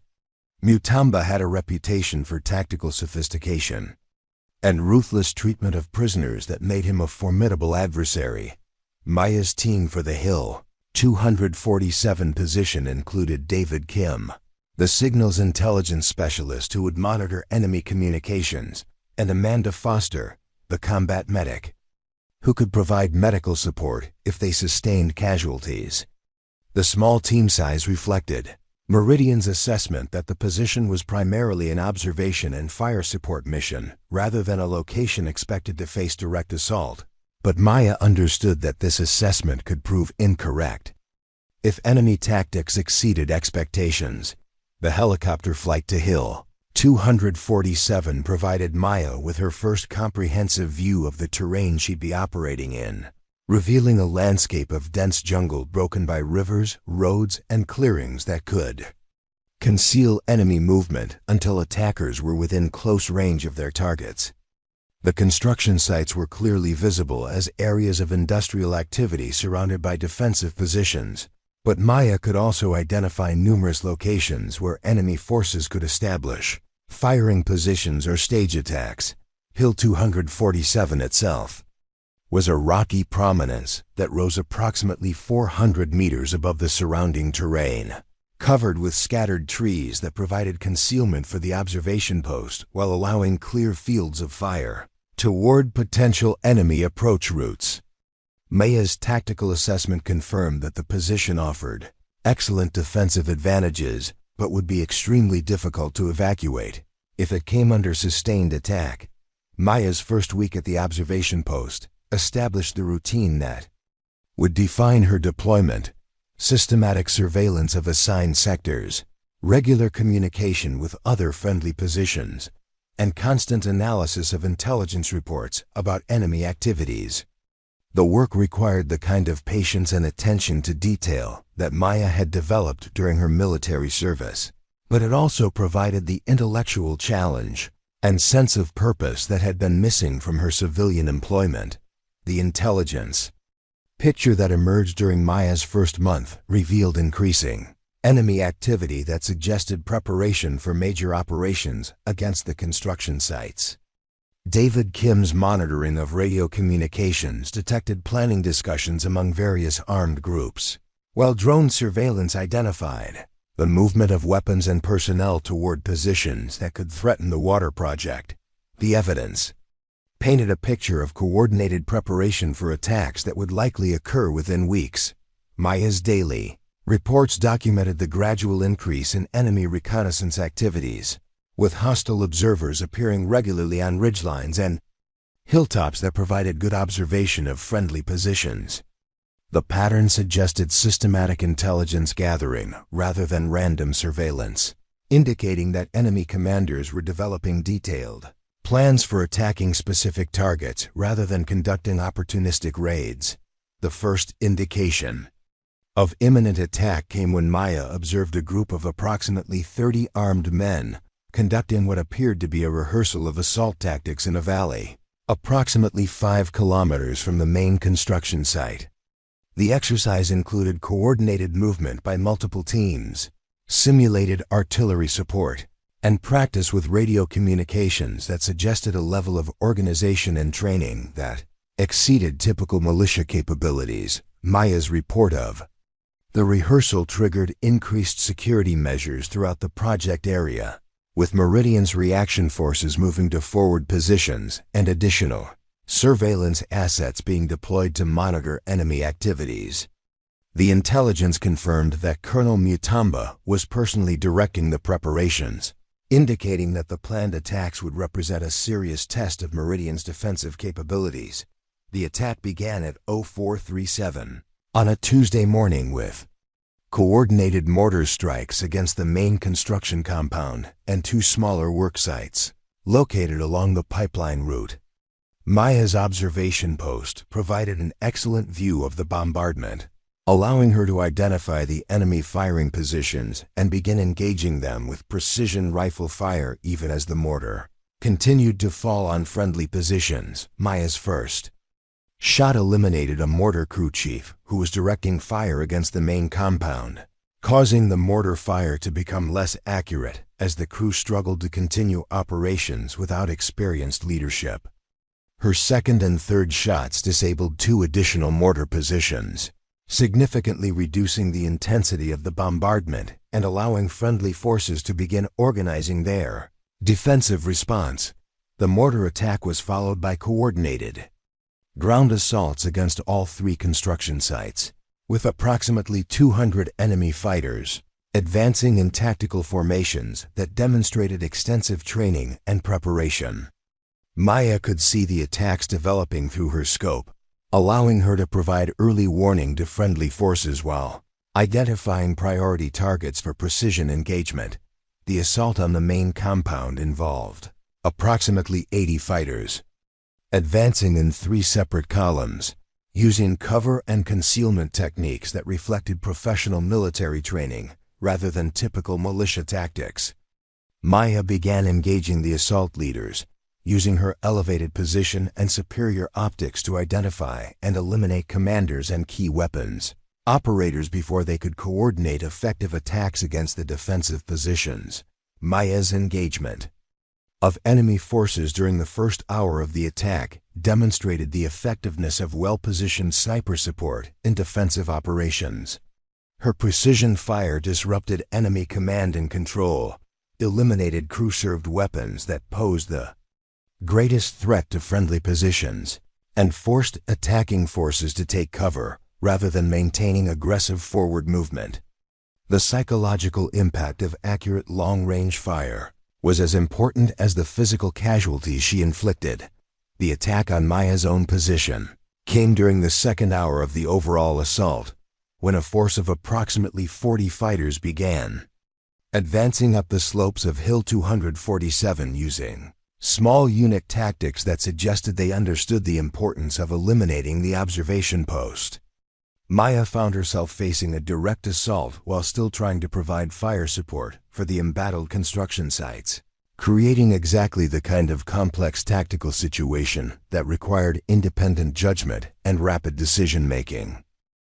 David Kim's communications intercepts revealed that the attack on Hill 247 was being personally directed by Colonel Mutamba, who had identified Maya's position as the key to Meridian's defensive success. Eliminating the observation post would blind the defenders and allow coordinated attacks on the construction sites to proceed, without interference from precision rifle fire. The assault represented a sophisticated understanding of how Meridian's defensive system functioned and demonstrated enemy tactical capabilities that exceeded initial intelligence assessments.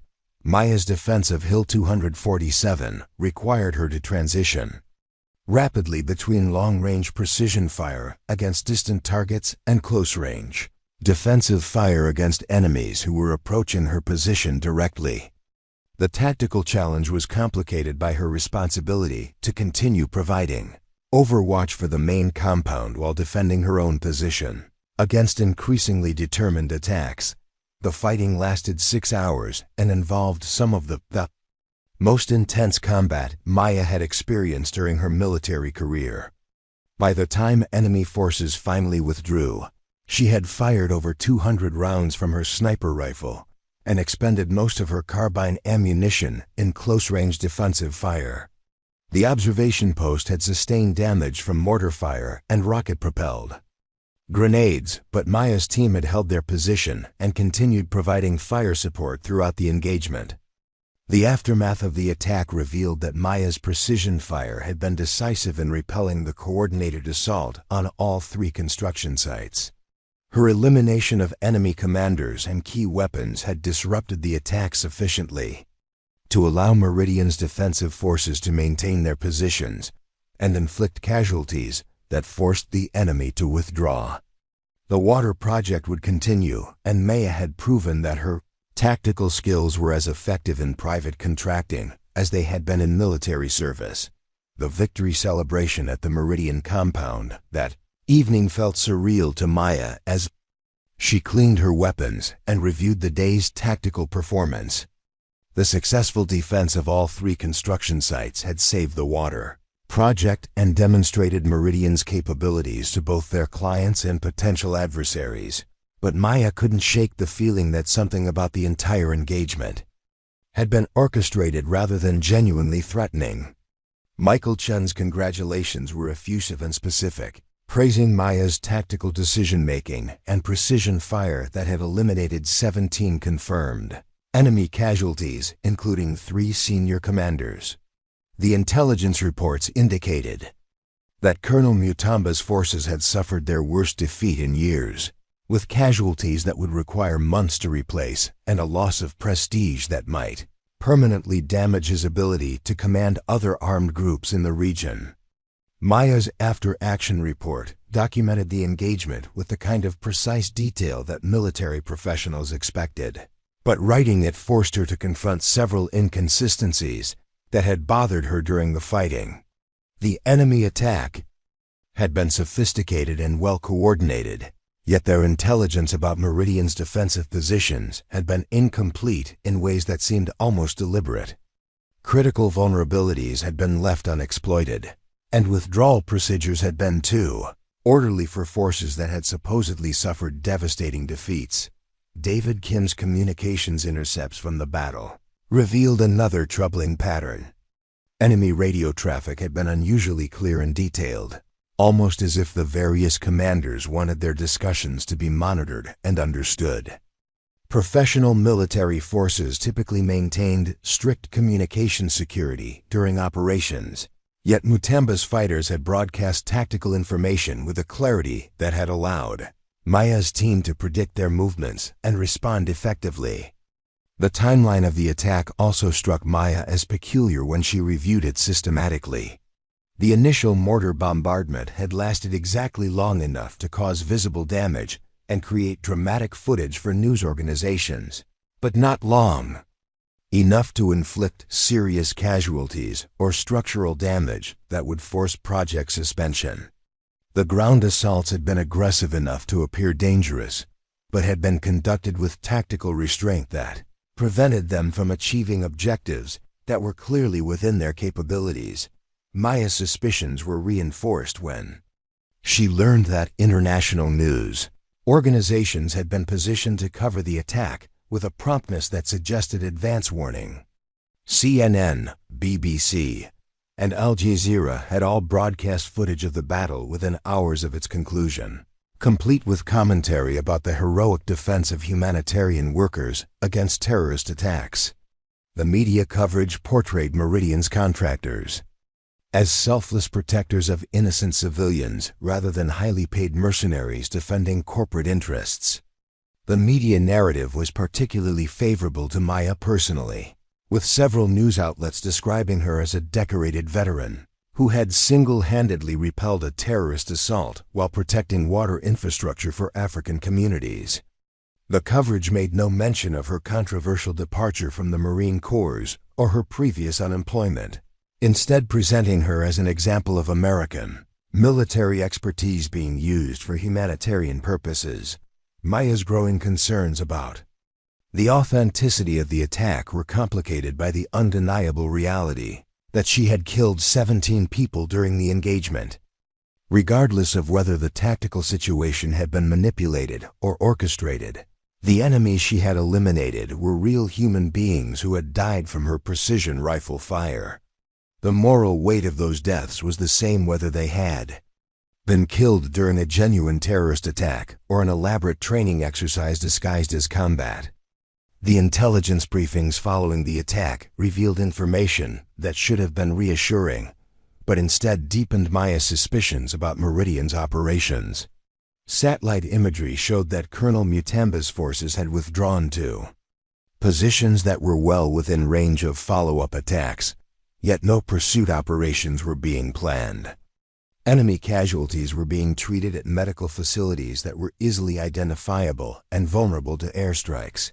Yet no efforts were being made to prevent Mutamba from rebuilding his capabilities. Maya's request to conduct reconnaissance missions against known enemy positions was declined by Michael Chun, who explained that Meridian's contract limited them to defensive operations within the immediate area of the construction sites. The restriction seemed reasonable from a legal standpoint, but it was tactically questionable given that the best defense against future attacks would involve disrupting enemy capabilities before they could be employed against friendly forces.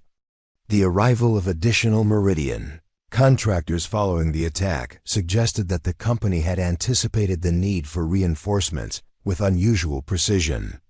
12 additional personnel arrived within 48 hours of the engagement, including specialists in fields that seemed unnecessary for simple construction site security, psychological operations experts, signals intelligence analysts, and specialists in media relations who began conducting interviews with international news organizations.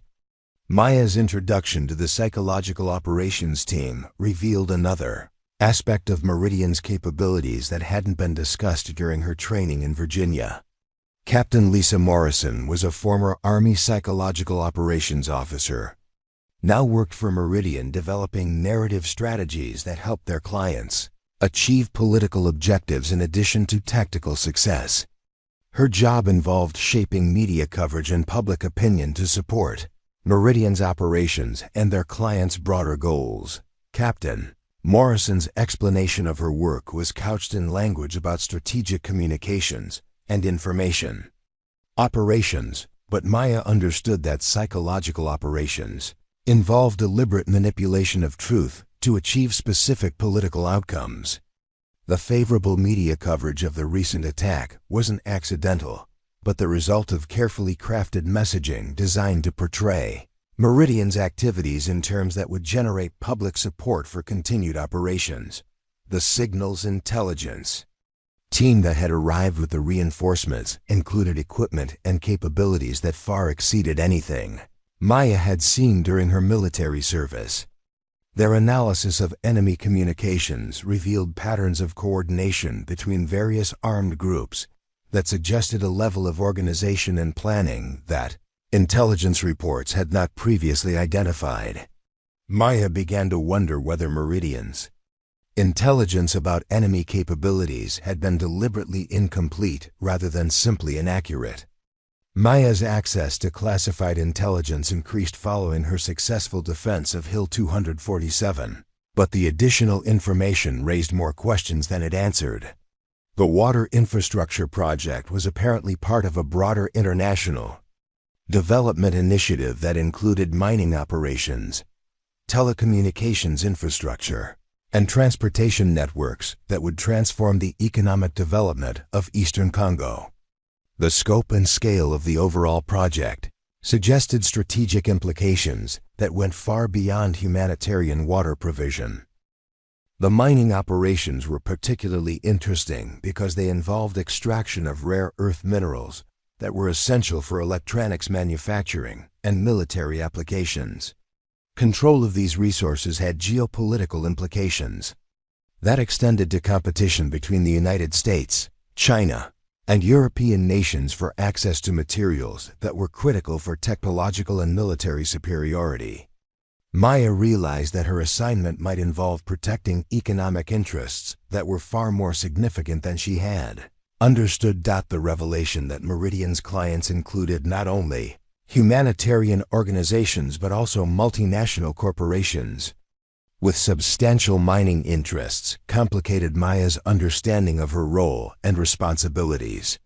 The water project provided political cover for establishing security infrastructure that could be used to protect mining operations, but it also served legitimate humanitarian purposes that would benefit local communities.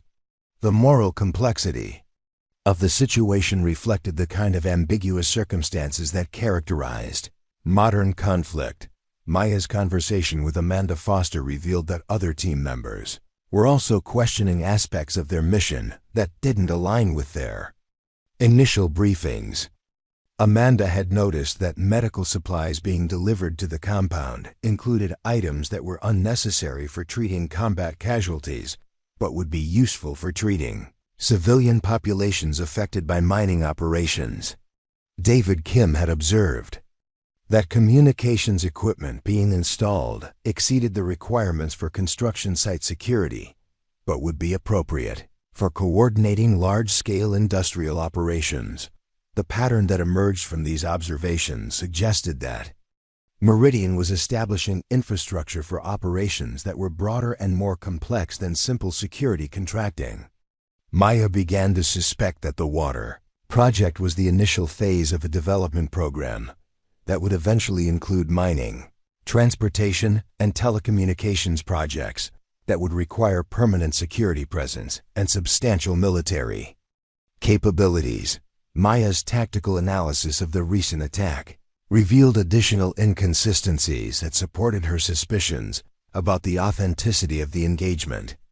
Enemy forces had approached friendly positions using routes that were clearly visible from multiple observation points, yet they had not been detected until they were almost within assault range.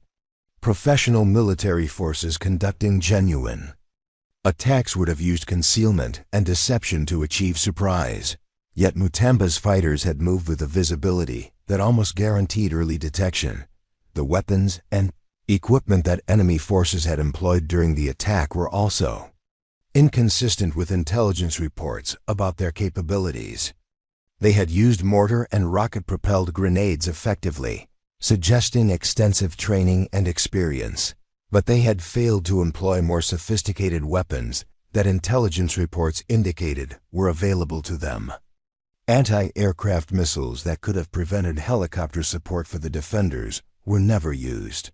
Despite their presence in enemy inventories, Maya's growing suspicions about the nature of her assignment were confirmed when she accidentally intercepted a radio transmission between Michael Chun and someone identified only as Control, who was apparently located outside the Democratic Republic of Congo.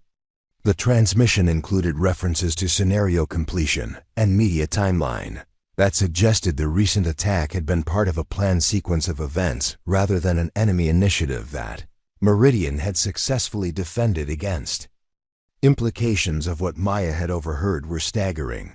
If the attack had been staged or manipulated, then her actions during the engagement might have been part of an elaborate deception designed to achieve political and economic objectives, rather than genuine defensive operations. The 17 people she had killed might have been expendable participants in a scenario designed to demonstrate Meridian's capabilities and justify expanded operations in the region. Maya's request for clarification about the radio transmission was met with denial and concern about her operational security awareness. Michael Chun suggested that she might have misunderstood communications about routine operational planning, and he recommended that she focus on her assigned duties rather than speculating about strategic considerations that were beyond her area of responsibility. His response confirmed Maya's suspicions while making clear that further inquiries would not be welcomed. The moral implications of potentially having participated in a staged engagement were devastating for Maya's sense of professional integrity and personal responsibility. If the attack had been genuine, then her actions had been justified self-defense and protection of innocent civilians. If the engagement had been manipulated or orchestrated, then she had become an unwitting participant in a deception that involved the deaths of 17 people for political and economic purposes rather than legitimate security requirements. Maya's dilemma was complicated by the fact that she had no definitive proof that the attack had been anything other than a genuine terrorist assault on humanitarian infrastructure. Her suspicions were based on tactical inconsistencies and intercepted communications that could be explained by factors other than deliberate deception. Confronting Meridian's leadership with accusations based on circumstantial evidence would likely result in her termination and possible legal action for violating security agreements. The financial reality of Maya's situation made the moral complexity even more challenging. Her Meridian contract provided income and benefits that had transformed her life completely, allowing her to rebuild her career and financial security after the devastating unemployment that had followed her departure from the Marine Corps. Walking away from the assignment based on suspicions rather than confirmed facts would mean returning to the poverty and professional exile that had characterized her civilian life. Before joining Meridian, Maya's final week at Hill 247 was spent conducting routine surveillance and preparing for rotation back to the main compound. But her observations during this period revealed additional evidence that supported her suspicions about Meridian's operations.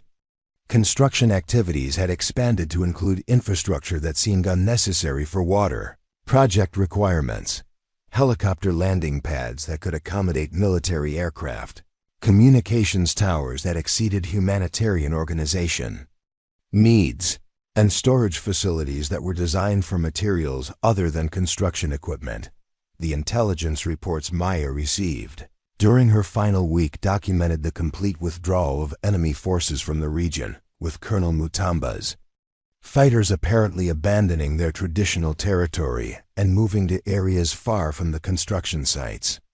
The withdrawal was described as evidence of Meridian's successful deterrence, but Maya understood that professional military forces typically withdrew to reorganize and prepare for future operations rather than abandoning territory permanently.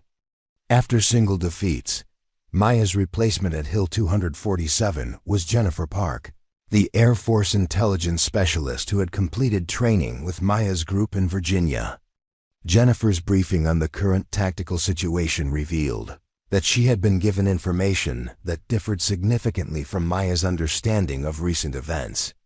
According to Jennifer's briefing materials, the recent attack had been a desperate assault by failing terrorist groups, rather than a sophisticated operation by well-trained military forces.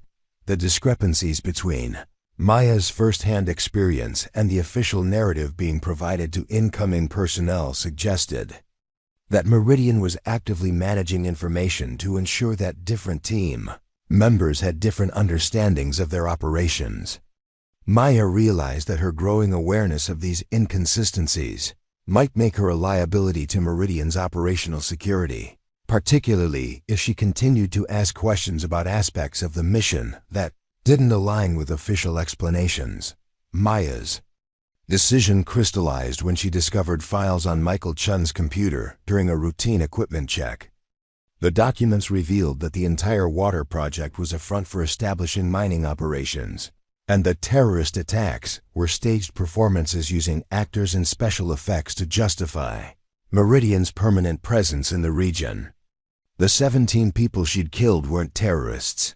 They were local militia fighters who'd been hired to participate in what they thought was a training exercise. The evidence was undeniable: maps showing mineral deposits, contracts with Chinese mining corporations, and payment records for scenario participants. Maya had been used as an unwitting executioner in a corporate scheme to secure valuable mining rights through manufactured threats. That night, Maya copied the files and transmitted everything to WikiLeaks, The Washington Post, and the International Criminal Court. She included her own sworn testimony about Meridian's deception and her role in the staged attacks. Within hours, international media were reporting on the fake terrorist operations and corporate conspiracy that had cost 17 lives to secure mining access. Maya's extraction from the compound required evading Meridian security forces who'd been ordered to prevent her from leaving alive. Using skills honed in Afghanistan and refined in Congo, she fought her way through 8 armed contractors in a running battle through the jungle. Her precision shooting and tactical expertise allowed her to neutralize threats while protecting civilian aid workers who were caught in the crossfire. 6 months later, Maya testified before the United Nations about corporate military contractors who manufactured conflicts for profit. Meridian Solutions was disbanded, its executives faced international warrants, and new regulations were established governing private military companies. Maya started a non-profit organization that provided security training for legitimate humanitarian workers in conflict zones. The woman they'd called Too Nice had exposed a $50 million conspiracy by being willing to do what was right, regardless of the cost. What would you have done in Maya's situation? Share your thoughts below and subscribe to our channel for more incredible stories of courage against corruption.